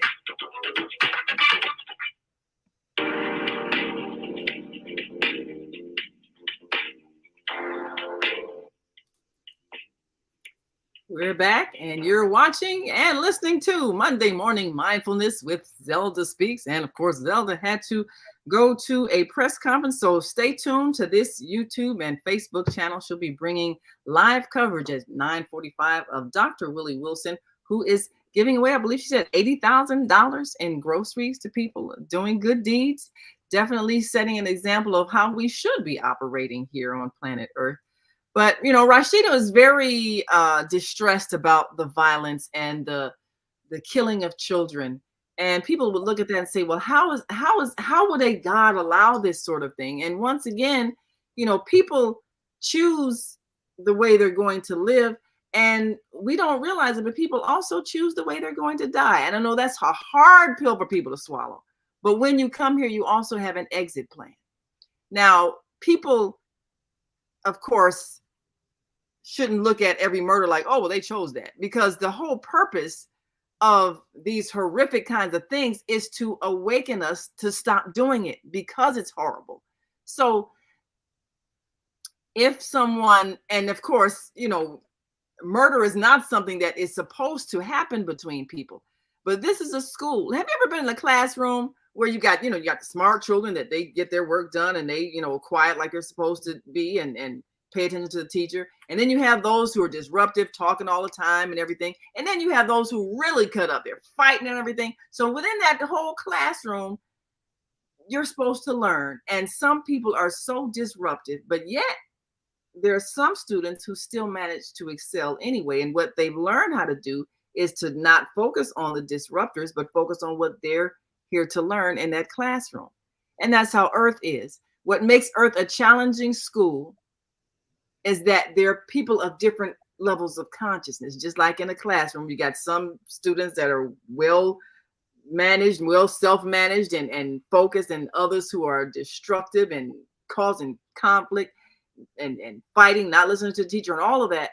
So in this environment on Earth, you have those who are greedy, selfish, fearful, angry, all of these different things. And your goal is to still come here and live in peace and live the life that you're supposed to be living in terms of the service you're supposed to be providing, regardless of those who are at lower levels of consciousness that are disrupted. So and I would add, Rashida, the serenity prayer comes to mind. That with all the chaos Naima just described and all the chaos we are experiencing on the third dimension, remember, we're in a dimension of chaos right now, and physical attention and attachment to reality. The serenity prayer calls us to ask God to help me accept the things I cannot change. And then it says, give me the courage to change what I can change. And then the wisdom to know the difference. That's why we get frustrated, because we don't absorb that prayer. I need to look out there at the news and I see trafficking going on. I can't change that. I see murders going, I can't change that. I see all these things going on, but what can I change? I see trash in Chicago. But what I do when I come home, I go throughout my neighborhood. I filled up 4 plastic bags of trash the other day in my neighborhood. Because that is also energy that we're going to reap, because we are ignoring Mother Earth and the neglect of Mother Earth. So what can I change? This is what we should all be asking, Rashida. What can I change in me first? And then what can I change in my immediate environment? Go outside and pick up some trash. Just start there. It's not the big solution, but it's a start to change the environment, change the energy in where you live. Yeah. And then the wisdom, the prayer ends and the wisdom to know the difference. And that's a daily, we should be doing that daily with all the chaos we're in. It should be a daily prayer. Help me before I get so frustrated about the death of this person, the death of that person. And then you come to the female solution and you get up at 5:55 with Naima, and you're going to get some real jewels of wisdom from Voices of Enlightenment. That's how Naima and I grew. We've been listening to Voices of Enlightenment. I've been listening for many, many years, probably 30 years or more. And it's sinking in that we can come before you and share the knowledge and wisdom we have. So I feel your frustration. I don't just hear, I feel your frustration, Rashida. But we got to be rising in our consciousness. And in the map of consciousness that I shared last night, acceptance is the power area. Yeah. Frustration, anxiety, fear, grief, apathy, that's powerless area. You're not going to have any power to make a difference in this third dimension if you're in blame, anxiety, regret, fear, grief. That's the map of consciousness I'm reading. But if you move up to forgiveness, acceptance, understanding, peace, joy, enlightenment, that's where you're going to have the power to make a difference in wherever you are.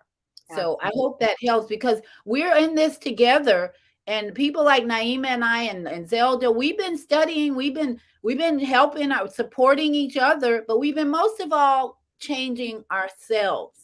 That's where we started.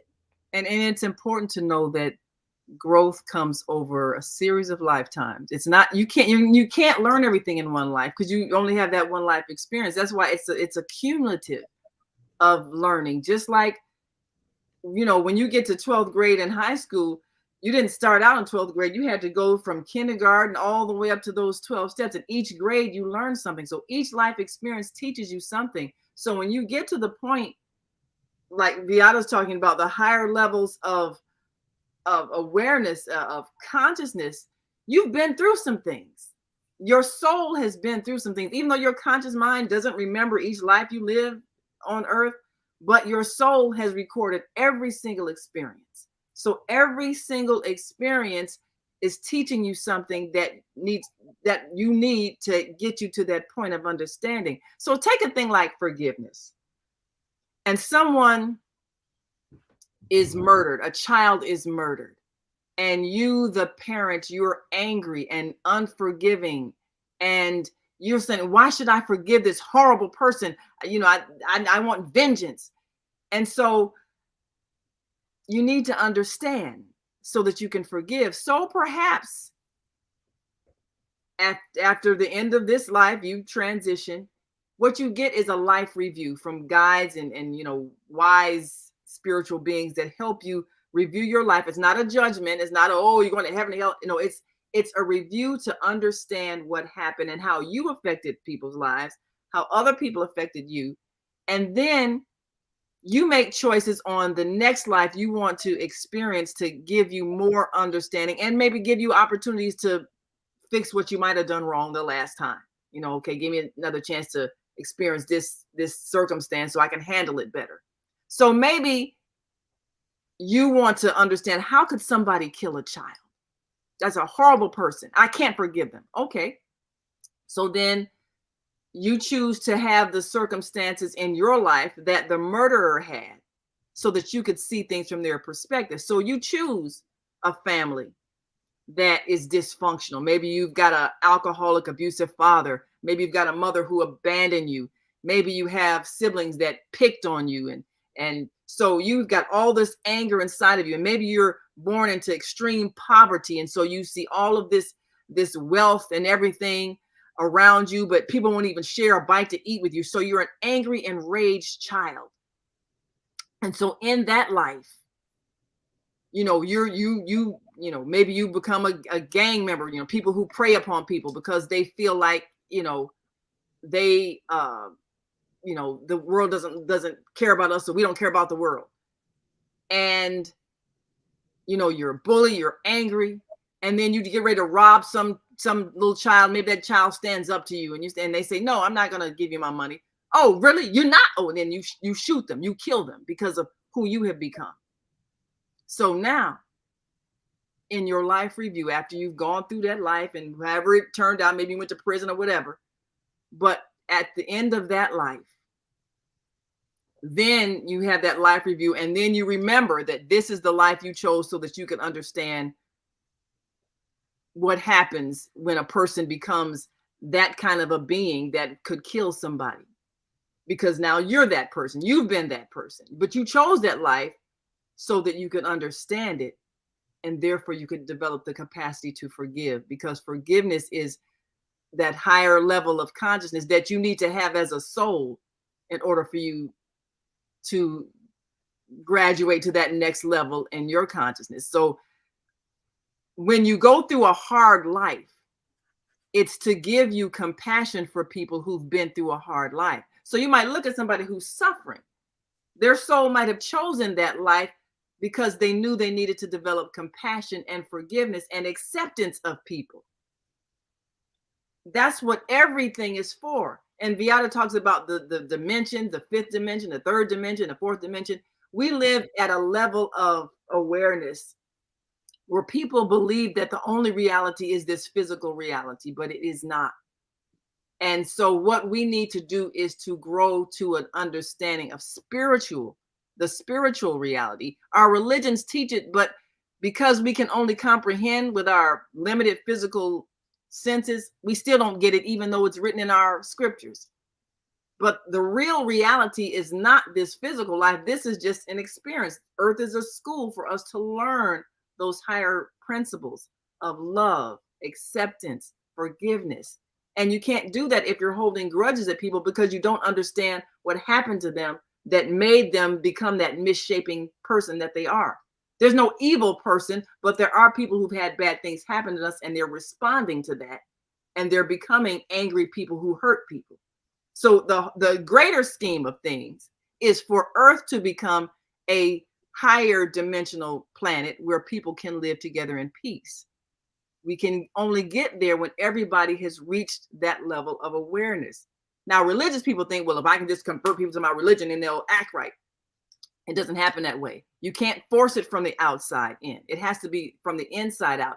They change because what is inside of them changes, not because somebody makes them follow a religion. That's why religions end up being violent, trying to make somebody do something, because you can't make people do things. They have to evolve in understanding, and it takes lifetimes of growth and experiences.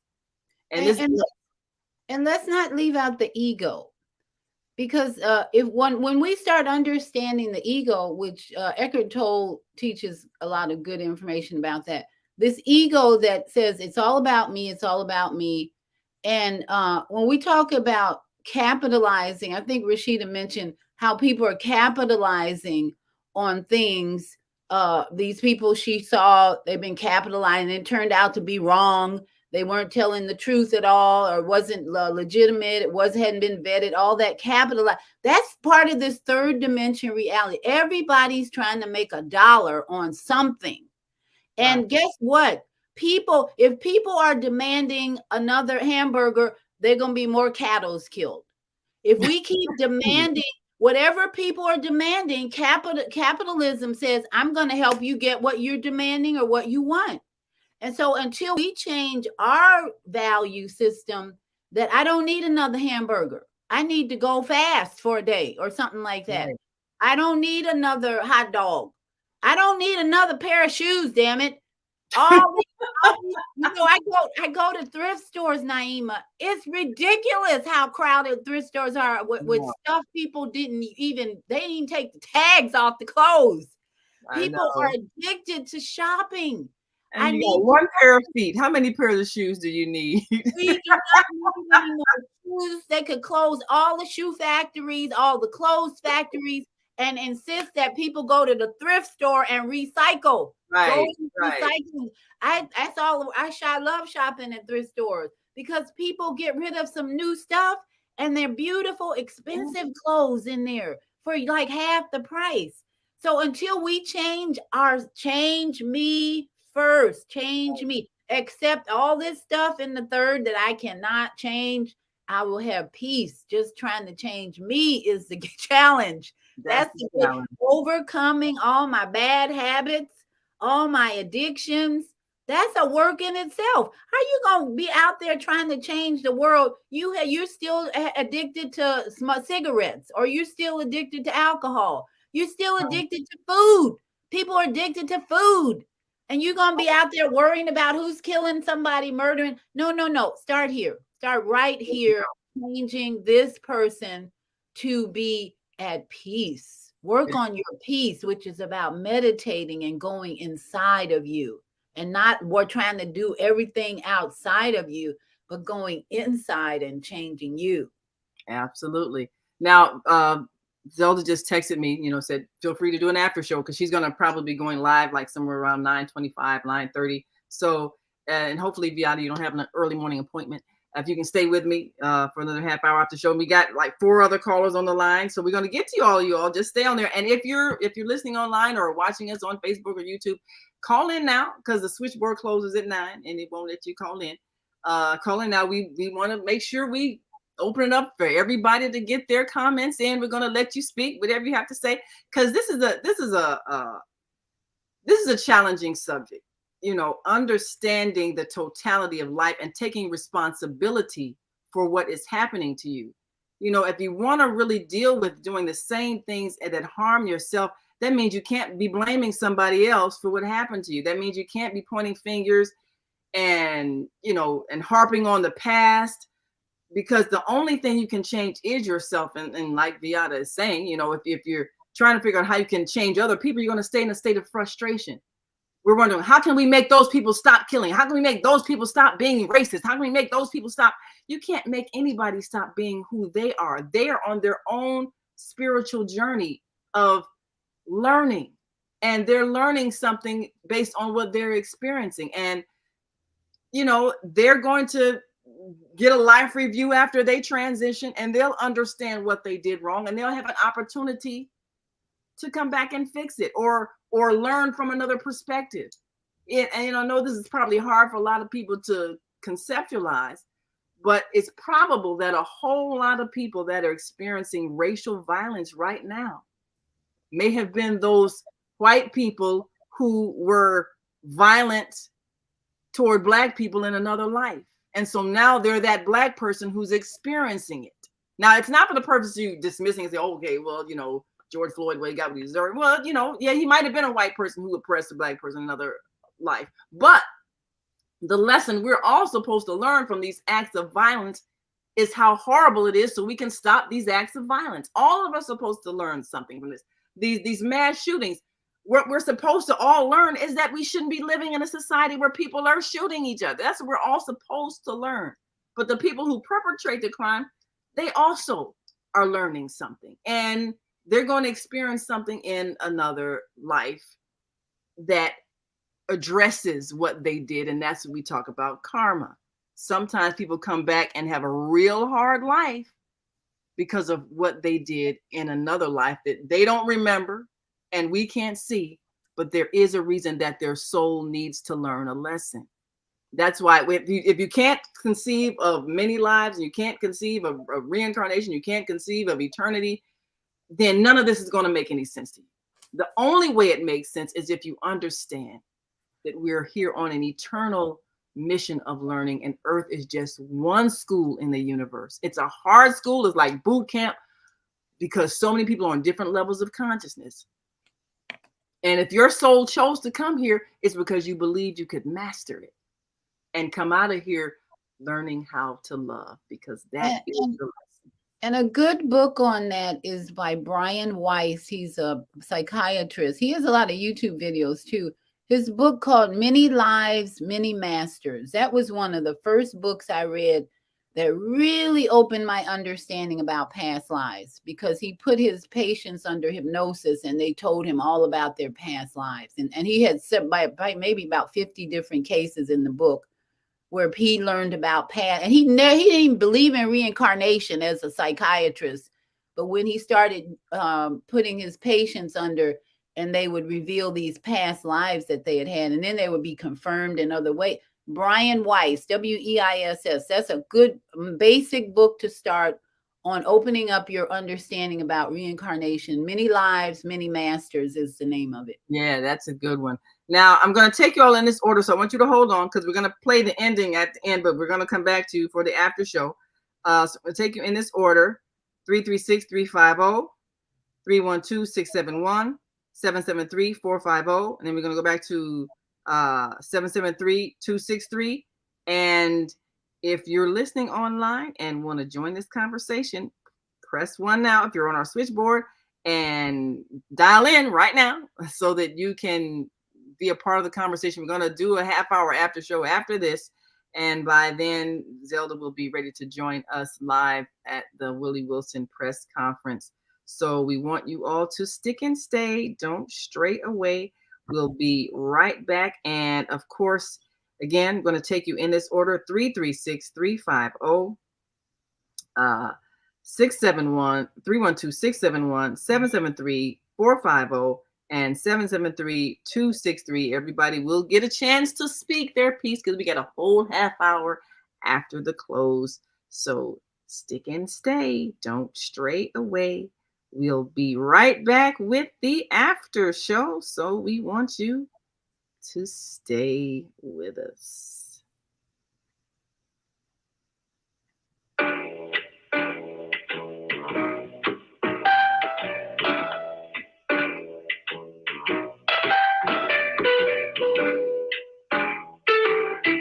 We've come to the end of our show today, but you can hear every show in the archive at www.blogtalkradio.com/the-female-solution. You can also hear today's show on the Female Solution Facebook page. Go to www.facebook.com/the-female-solution. Leave your comments about today's show. You can always reach me on my website at www.naimalatif.com. That's www.naimalatif.com. Watch our TV shows. Listen to our radio show. Order our book. And be sure to get your copy of the book, The Female Solution. On behalf of our team of radio hosts, I'd like to thank all of you who participated in today's discussion. And to our global family listening from all around the world, 90 seconds. To our family in China, Sheshe, India, Zanyaba, Japan, Arigato, Korea, Kamsamnida, Russia, Spasiba, Germany, Danke, Poland, Jean-Kujun, France, Merci, Spain, Gracias, Italy, Grazie, 60 seconds. Shukran, Ghana, Medasi, Nigeria, Eshe, South Africa, Gabonga, Senegal, Geret, Kenya, Asante, Israel, Todas, Pakistan, Shukriya, Afghanistan, Tashakur, Saudi Arabia, Shukran. Assalamu alaikum wa rahmatullahi wa barakatuh. Thank you. And may peace be upon you and the mercy of God and God's blessings.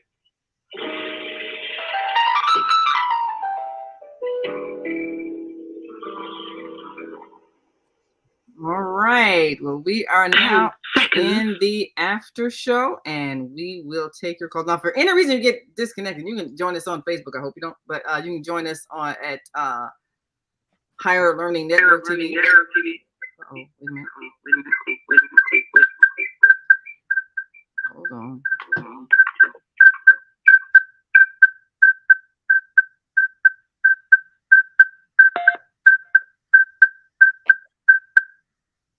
Okay.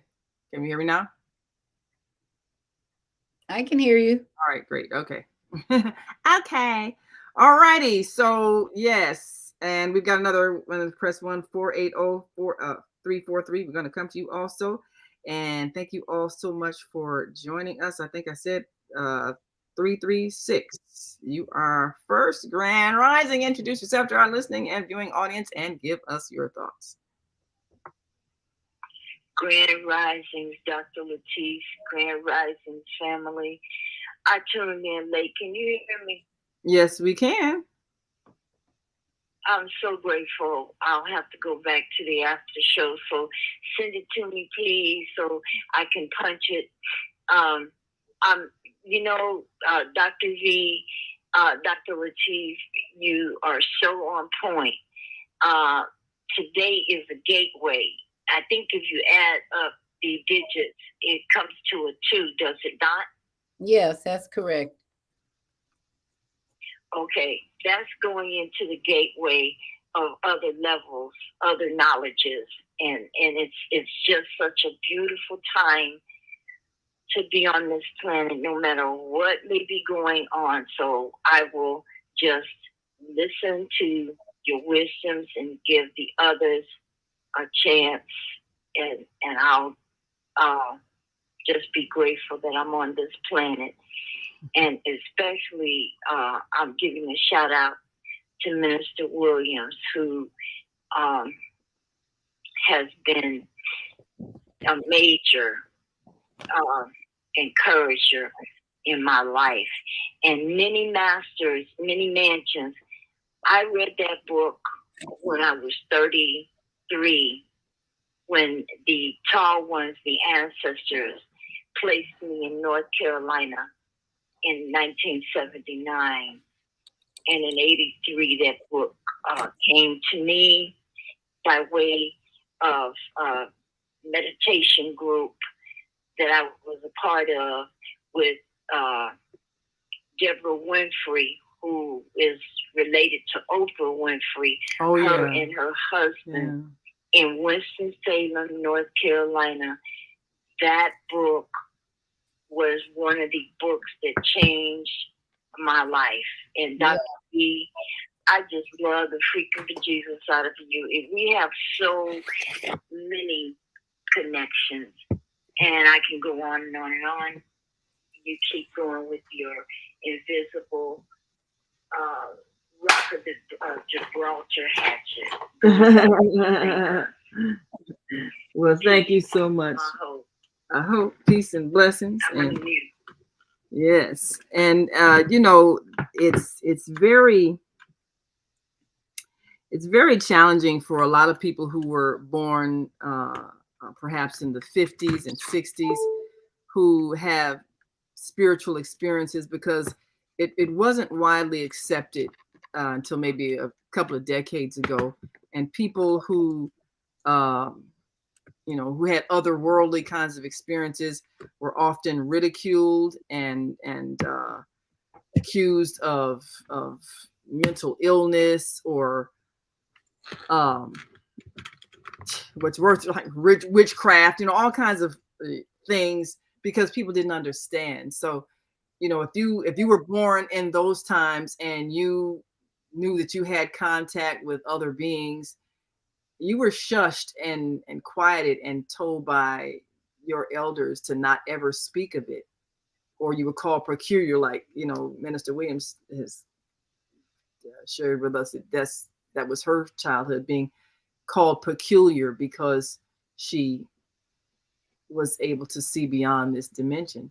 But now people are coming forth, like Mama AZ says, coming out of the closet and letting people know that, yes, I do have a spiritual awareness because of my experiences, and I'm going to talk about it, even if your religions don't believe it or allow it to be spoken of. So these are times for all of us to grow. So let me see. I'm going to go to 312-671 and 773-450, and then I'm going to take 480-343 and then 773-263. So hold on, everybody. All right, 312-671. You have the floor.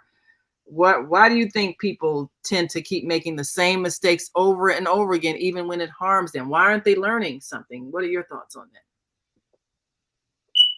Thank you. Way on ya shalom. We don't die, we multiply. Black is beautiful and black power forever. This brother Minister Robert Lloyd Plump. Yes, sir. Chicago, Illinois. Yes, sir. Yeah, you know. All right. First of all, let me say the two that Mama AZ just reflected to. See, two is everything in the creation and everybody is created in pairs. Yeah. Yahshua, the Lord of the world, who most know as Jesus Christ, from Jesus to Muhammad to Allah God, is the greatest. And they all are the greatest in the spirit. See, in healing, we thank God for the female solution. B equals to 23. Healing equals to 23. Human beings equals to 29. So we all are 29 as human beings. So we have to learn better, know better, and do better. Remember, the Honorable Mayor Harold Lee Washington said, we must plump the old community. So we are plumping it up in peace, love, unity, marketing people. We appreciate that. That's my name. And I am so happy that, as we say, troubles don't last always. No, yes, we are in the third dimension. In the third dimension, no not. That's the reason why they do what they do, Sister Jane. Yeah. They mean well, but they still do the wrong thing in this life, or it was in their past life. However, we must correct what is wrong, and that's the greatest thing that I know that the female solution is all about. So the people can come and see us, meet us, and greet us because Mama D used to say it like this: it takes a whole village, or it takes a village to raise one child, and nobody can raise a kid.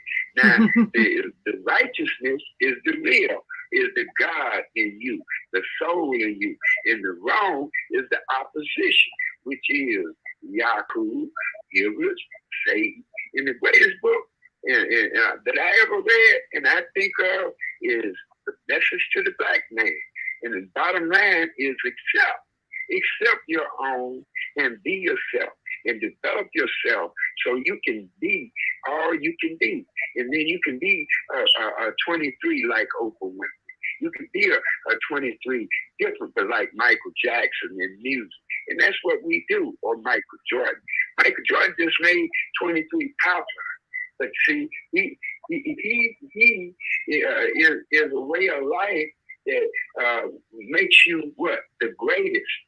So the greatest has always have been among us, and Serena Williams was the black family, the black mother, the black father, you know. So it's our time now, whether other people accept that or not. Brother Plump know that. So they can come and join us, and no fuss, no cuss, at the Lake Grove Village at 3515 South Dr. Martin Luther King Jr. Drive. 3515, I apologize, South Cottage Grove. That's Lake right. Village Apartments. And that's why I mentioned about the village. And we can share success, breed success. We appreciate all that you do, Minister Plump.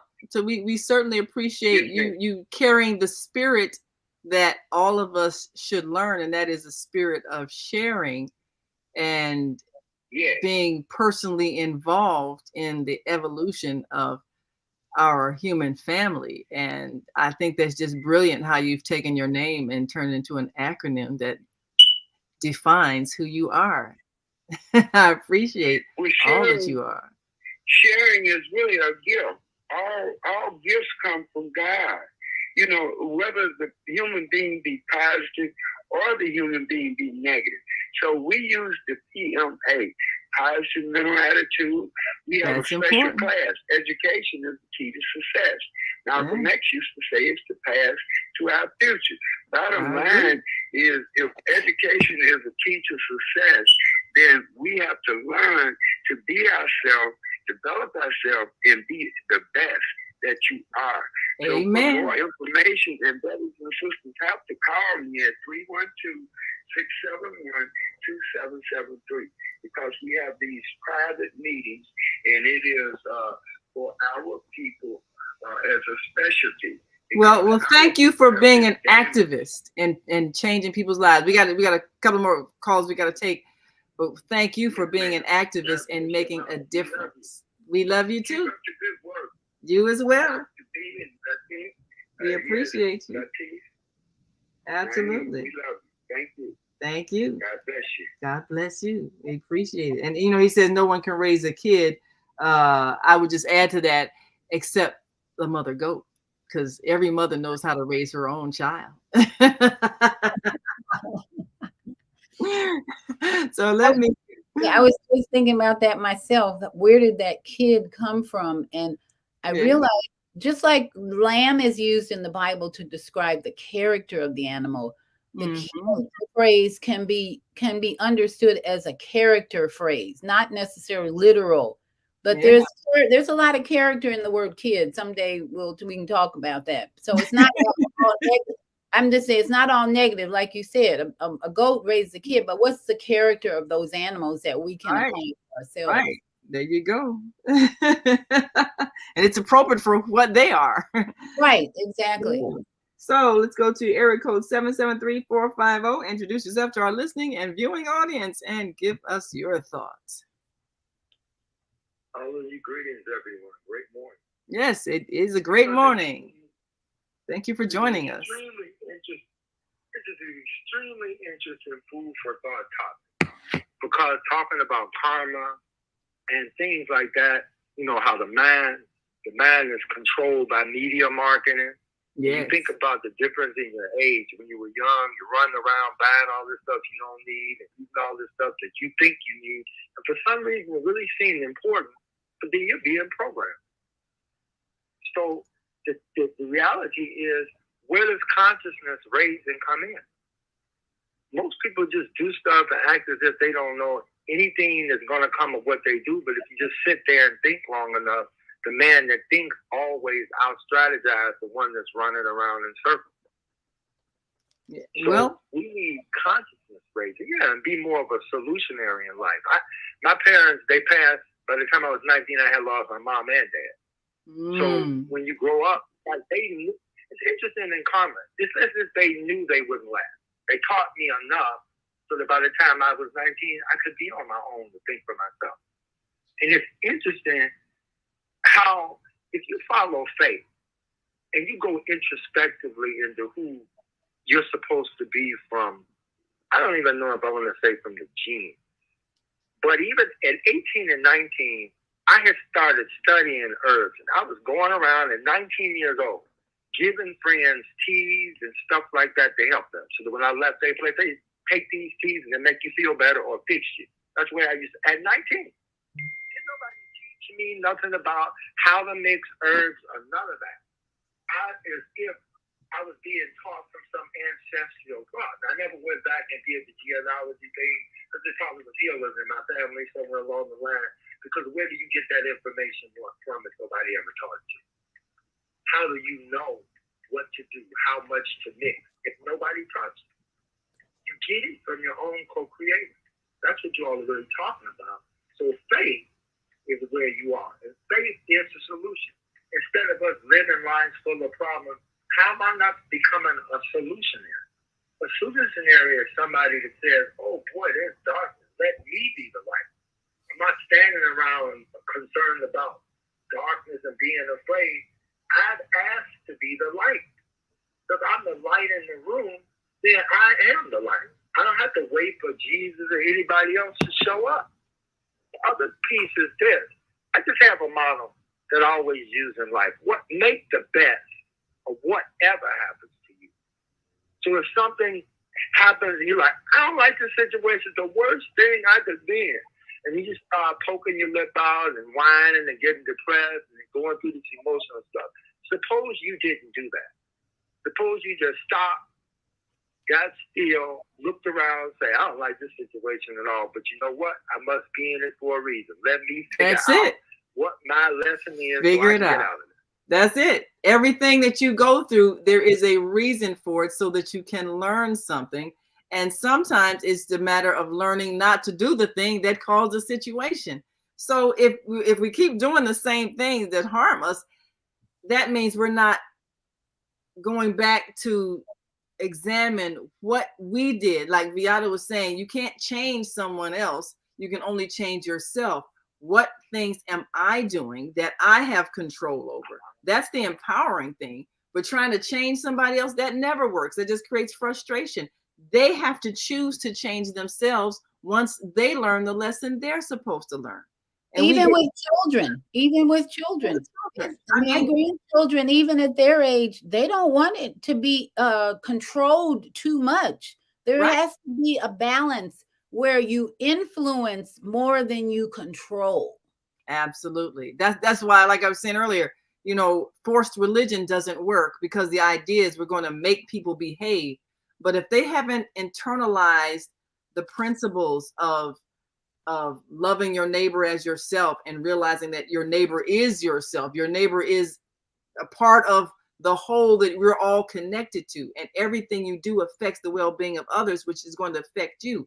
If you don't understand that internally, then nobody can make you treat people right, because you don't understand why you should. And this is why, no matter how many prisons we come up with, we can't stop violent behavior, because the people have to change what's inside of them that's making them behave that way. And that means we as a society have to change the conditions that cause them to have what's inside of them that make them do what they do. That means we can't be cruel to people. We can't be neglectful of people. We can't let people go hungry and thirsty and not having clothing to wear in the cold. We can't do that as a society, because what happens is the manifestation of behavior that comes out of anger and fear. So all of us are learning this lesson collectively and individually. But individually, what you can do is change yourself and contribute to the good, which is what I'm glad what Willie Wilson is doing, which will be joining him shortly, and giving out money and groceries to people who are under distress because of their financial situation. So maybe you can keep somebody from deciding to steal, because they don't have to worry about where their next meal is coming from. Those are things, you know, you can do what you do.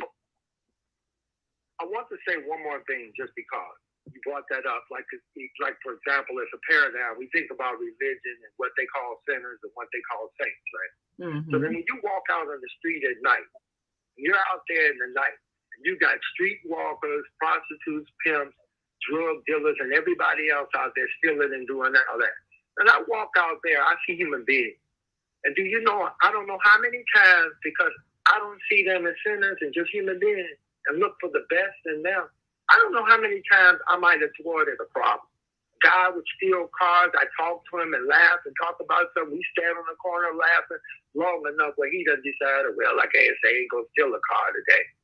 But I'm saying the idea that you're a saint and above anybody, you're truly connected to everybody. So nobody is above anybody. That's what when somebody mentioned earlier something about Satan and the devil.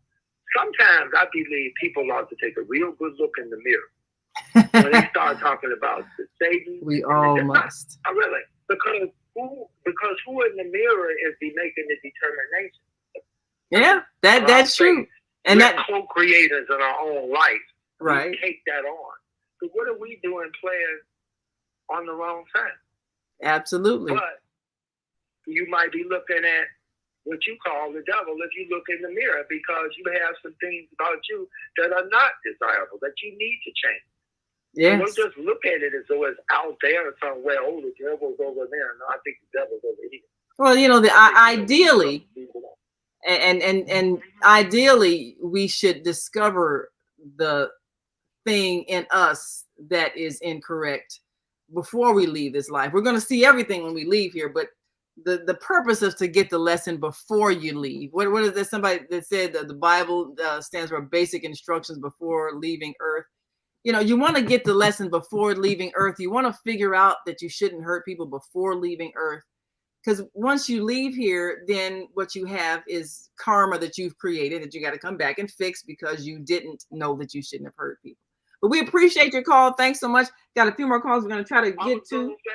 I hope Dr. Wilson, he's Silly Antipas. Who's ever heard of Silly Antipas being a mayor?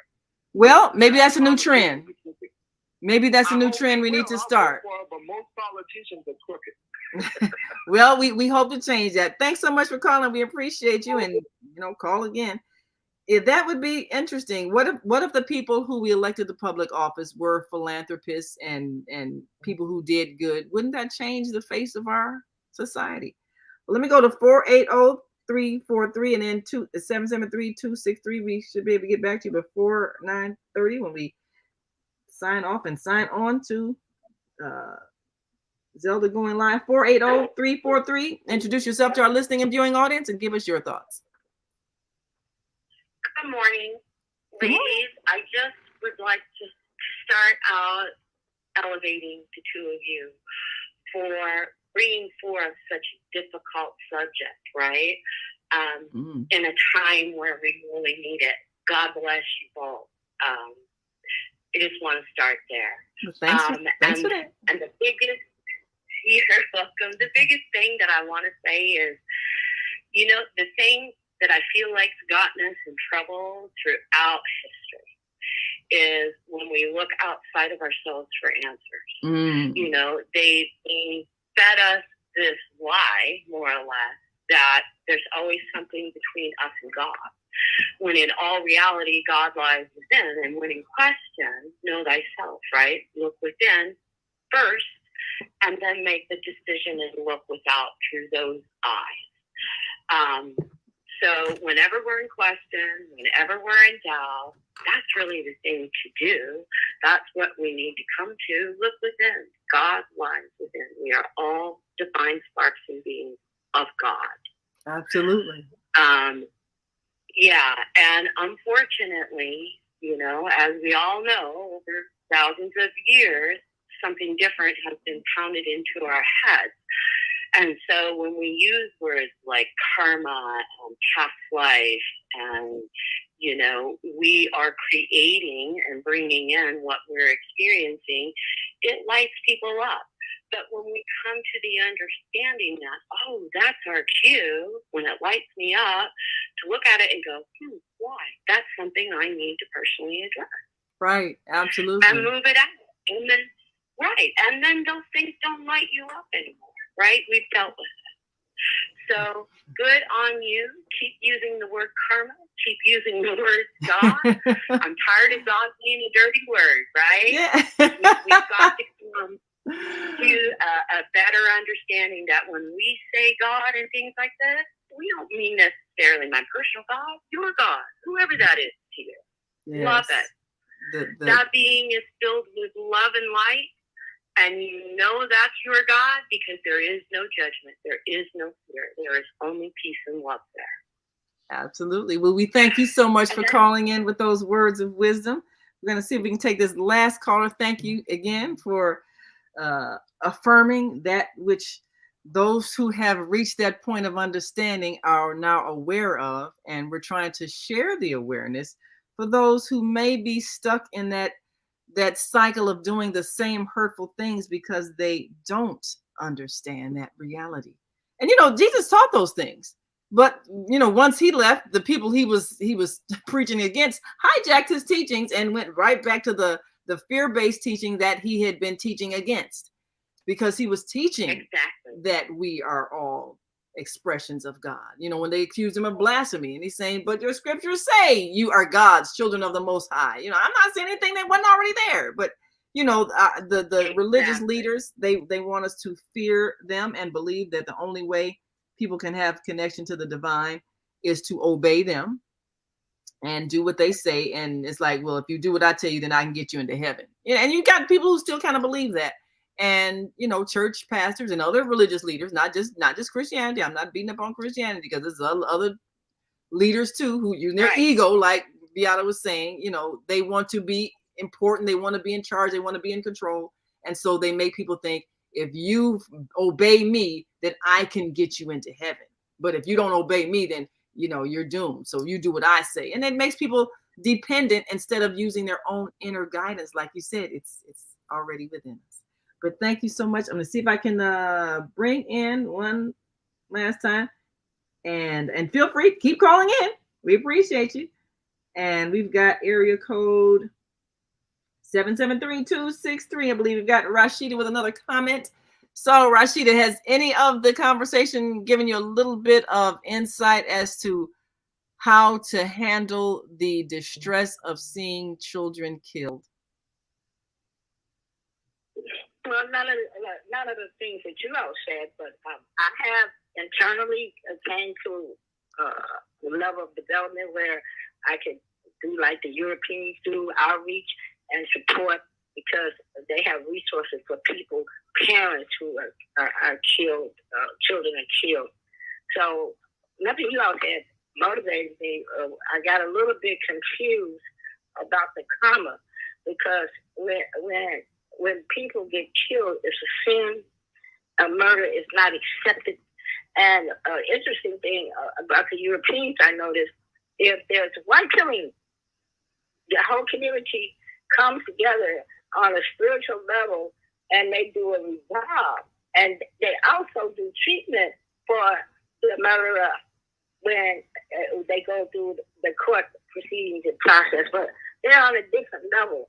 But never is murder a karma, because God said that should not murder, period. Deuteronomy, Revelation, Matthew, all the scriptures I ever read says that's a sin, that's a no. And so coming from that, it worries me when I see our people pushing it off and it's still getting graded, because that's a sin. For those who don't believe in sin, I don't know what they believe in, but I believe in Jesus is God, and we should always be accountable in our communities for whatever ills or sins that's going on, because it affects us all. Yes, so once we get to that level of development, I believe all this outside of the Spirit of God and pray to whatever you pray to heal. And we do things outside of that, it's going to continue, because we can't educate. We're here to learn as well as teach. And, you learn from experience of killing of children, especially if it's in your family, because you worry, because it's unsolved and it's happening frequently. Not that you don't fear, because I fear nothing but God. But I do have one traumaphobic, and that's a fear of injury, because it's so happening.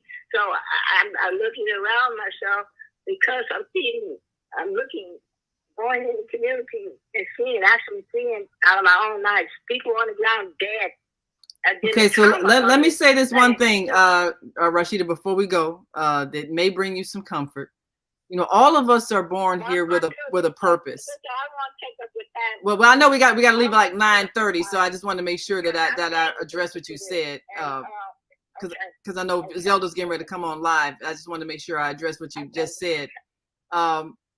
Everybody's here for a purpose, and if you feel this drive to address this, that is your purpose. You chose this life to experience these things that have affected you profoundly, as a motivation for you to feel your purpose as the activist that you are in helping to change things. So you're doing what you're supposed to be doing, which is raising a consciousness about it, which is creating organizations to address the trauma, which is rallying people to stop accepting this as normal, because it isn't. You are fulfilling your life's purpose. That's why you have this intense drive to address this, because that's who you are. That's what your soul came here to do.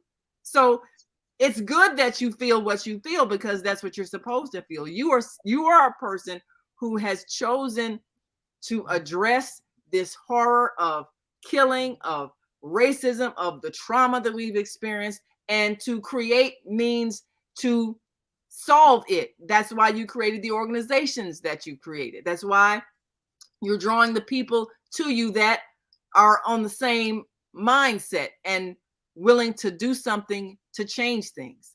So I salute you for having discovered your life's purpose. Don't let yourself get frustrated, because this is a big task. And there are a lot of people who are unconscious, but that's okay.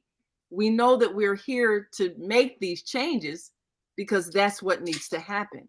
And it takes time, but it is going to happen. So just keep doing what you're doing, and you'll keep attracting people who hear you and are willing to step up and give you the resources that will make manifest the work that your organization is striving to do. So I'd like to ask her, is the serenity prayer meaningful for you? The serenity prayer, what the God grant me the serenity to accept the the things that serenity prayer meaningful for you? That's related to God and acceptance of his delivery to us, I accept. No, accepting the things you cannot change, the courage to change what you can, and the wisdom to know the difference. Is that prayer significant or helpful for you? Yes. Anything that mentions God and God's deliverance to us, I accept. So I think it's that last part, the wisdom. So yes, That's a prayer that the sister the serenity prayer. I've seen it, read it, and understand it.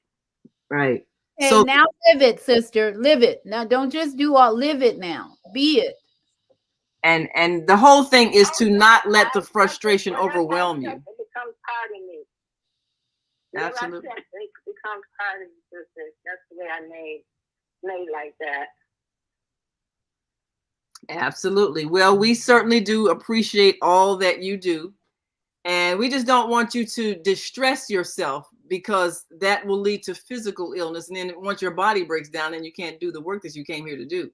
So the thing is to be at peace, even though you're seeing these things. And like we've been explaining, all of these things happen for a reason. But yes, we are here to change them.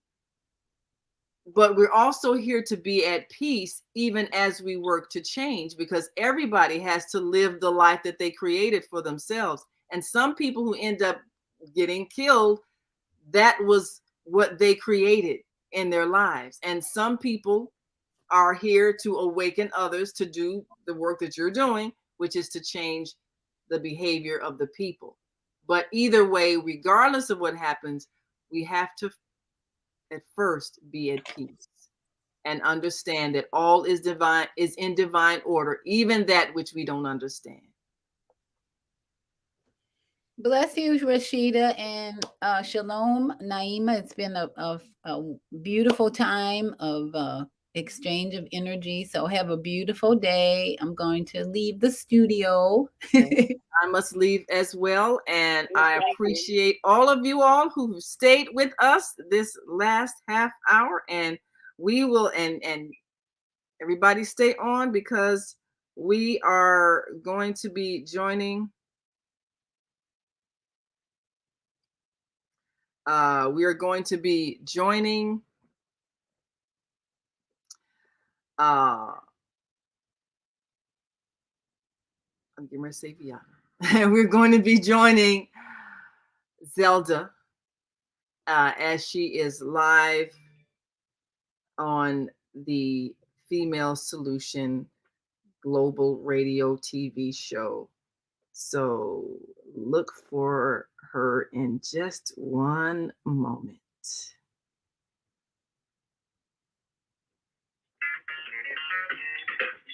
Women have the power to transform this world.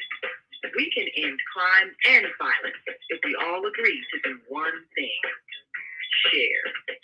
Let's share our wisdom, share our time, share our talents, share our finances, but most of all, let's share our love. This is the Female Solution. Join me, Naima Latif, every morning, 7 a.m. to 9 a.m. Central Standard Time, as we bring you stimulating discussions about the issues affecting our lives. If you're listening online at www.blogtalkradio.com/the-female-solution, press the blue button that says follow and get our daily topics every morning directed to your email and your smartphone. I'm Naima Latif, executive producer of the Female Solution Radio Show. We invite you to call in 515-605-9325 and participate in this daily think tank as we examine the challenges we face and develop solutions that restore peace and harmony. We are global transformers, changing the world from the way it is to the way it should be. We are one. Wherever we live on this earth, we are one human family. On behalf of our team of radio hosts, I'd like to extend a greeting to all the members of our family, whenever and wherever you may be listening around the world. To our family in China, Ni Hao. In India, Namaste. In Japan, Konnichiwa. In Korea, Annyeonghaseyo. In Russia, Здравствуйте. In Germany, Guten Tag. In Poland, Dzień dobry. In France, Bonjour. In Spain, Hola. In Italy, Ciao. In Egypt, Ahlan wa sahlan.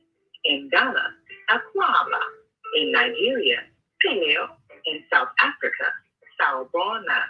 In Senegal, Nangade. In Kenya, Jambo. In Israel, Shalom. In Pakistan, Afghanistan, and Saudi Arabia, Assalamu alaikum. Greetings, and may peace be upon you all.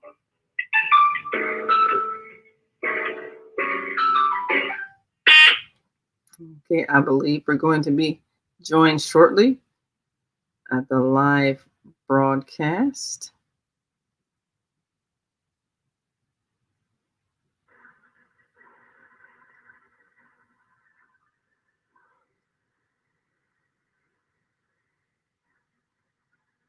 And let's see, are we, oops.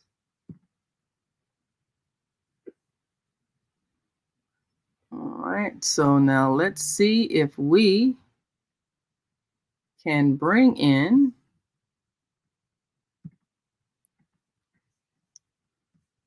Zelda.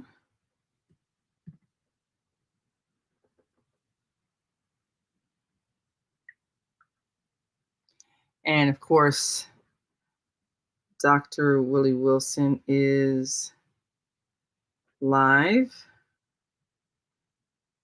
at his, let me see if we might be able to see if we can bring him in. Can we bring in the press conference?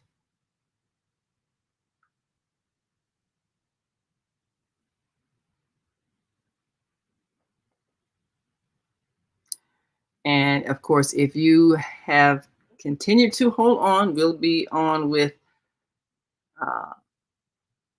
the Blog Talk station until 10 a.m. So we'll see if we can add you to this live broadcast with Dr. Willie Wilson.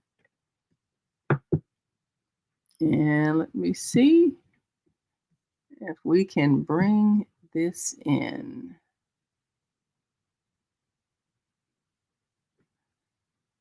And perhaps give you an opportunity to hear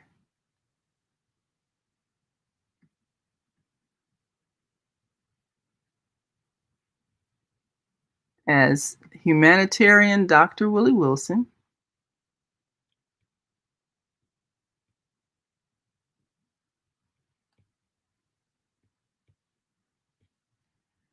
is about to show how he is going to donate $80,000 in free groceries at the 4 Cermak Fresh Market stores. And he's also going to be donating school supplies. To the line, you will notice that there are many people out here already in line waiting, and it doesn't start for another hour. So this shows you how serious the need is for groceries and supplies, not only in the city of Chicago, but all over the world. It's not just here. in Chicago. And as you can see, this is Cermak Fresh Market. And there's Dr. Shondo Velez. Good morning. Grand Rising. And I'm so happy to see you this morning. Good morning to all. Yes, we're so grateful that you're out this early. You've awakened. You possibly had a very busy weekend. We had an extremely busy weekend. We were all over, including the famous and well-attended Bud Milliken Parade. And today it's Monday. And on Monday, as we start a new week, we find ourselves here at Belmont and I believe this is Pulaski. Yes, Belmont and Pulaski at the Diversity. Diversity. There's one on Belmont as well. But we're here on Diversity and Pulaski at the Cermak store, and we are waiting for Dr. Willie Wilson to attend this giving of, once again, groceries to the community. Dr. Willie Wilson Foundation is such a giving man, as we have said so many times, and will continue to give. He always says, as the Lord blesses, he desires to bless others. So you will find a lot of people already lined up around the corner at other stores, 3 other stores, the same thing.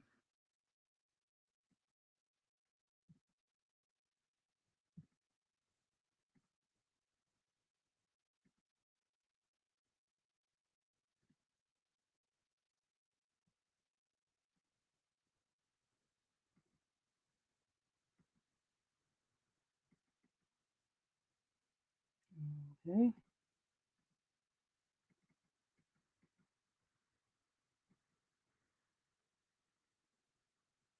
All right, we're having a little connection issue. Let's see if we can get the connection back.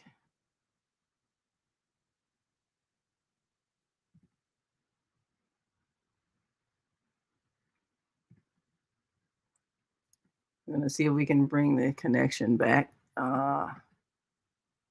for this. I think the signal may have gotten weak there. And of course, they're outside. And we know that sometimes the signals do disappear. But basically, they're at 4000 West Diversity Avenue. And this is one of the stores where Dr. Willie Wilson is giving away $80,000 in groceries. One of the callers said, well, what would happen if we elected a philanthropist as mayor? I believe that the people who are in the positions of public servant, which is what an elected official is, I believe that they should be philanthropists. They should have the heart to want to give to the people. Otherwise, we're going to keep doing the same thing, the same old way, having people who are profit-based, greed-based, power-based, and not really caring for the welfare of the people. I mean, there's no way that you could have this kind of a homeless population and have people who are in positions of authority that care. Why can't they agree to use the money that we pay our taxes and contribute for the care of the citizens? Why can't they get together and agree in their meetings to use it where it's needed? If they really had the right heart, then we would not have these problems, because there is money that would be helpful. So you do need somebody with a different heart, a different way of thinking. And until that happens, we're going to keep experiencing the same thing of these extreme disparities in lifestyles, where some people are living on the street and others have major mansions that is way more space than they could possibly use, and a general not caring about the suffering that's going on. So we are live here, 4000, well, actually 28 4000 North, Pulaski, 4000 West, Diversey, at the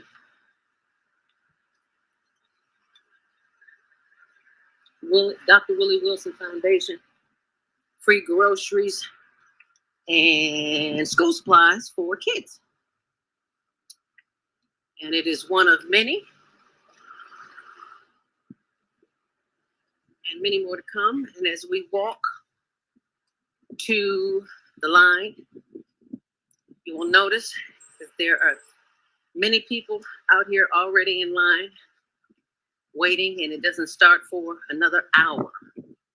So this shows you how serious the need is for groceries and supplies,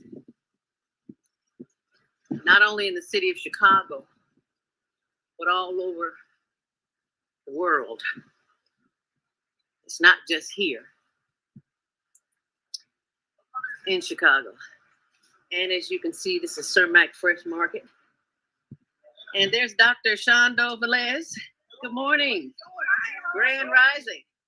And I'm so happy to see you this morning. Good morning to all. Yes, good morning. We're so grateful that you're out this early. You've awakened. You possibly had a very busy weekend. We had an extremely busy weekend. We were all over, including the famous and well-attended Bud Milliken Parade. And today it's Monday. And on Monday, as we start a new week, we find ourselves here at Belmont and I believe this is Pulaski. Yes, Belmont and Pulaski at the Diversey. Diversey. There's one on Belmont as well.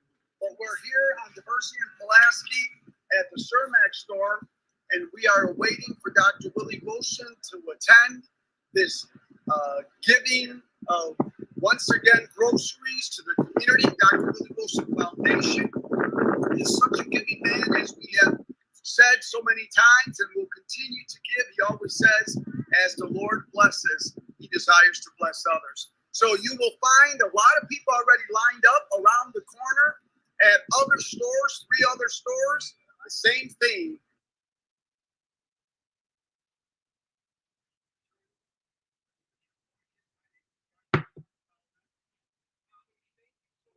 Okay, so now let's go to Dr. Willie Wilson.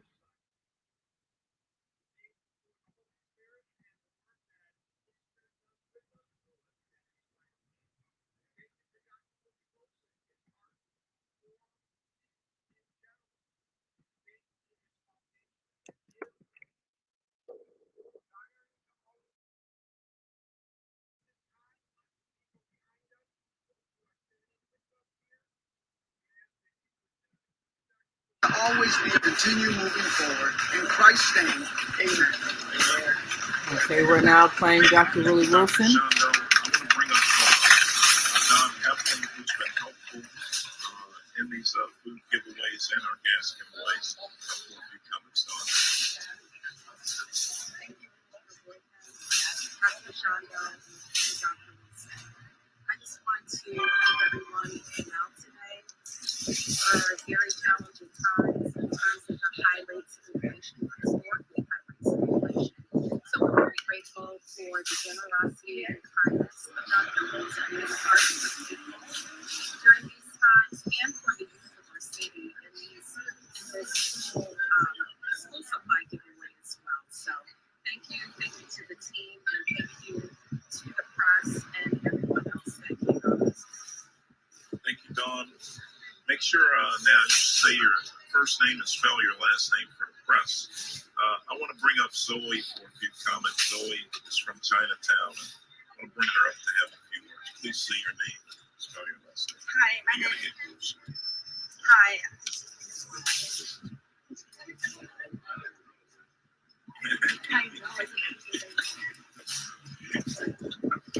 Hi, my name is Zoe Ma. I'm representing Chinese Americans, especially those from Chinatown area. I see some of our seniors from Chinatown come all the way here, and I should also talk to some Latinos coming as far as the people come all the way here to receive the food pump. It's a very challenging time for the seniors because of the high inflation, the food price and the gas price. And then Dr. Wilson just gave away. It's really helping those seniors. And I'm representing the Chinese Americans living across Chicago. We want to say thank you to Dr. Wilson. Yeah, thank you so much.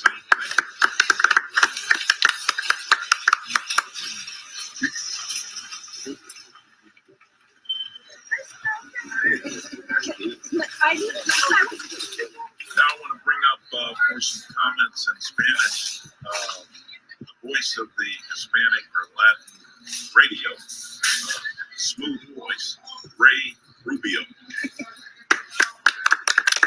They call me the Puerto Rican Barry White.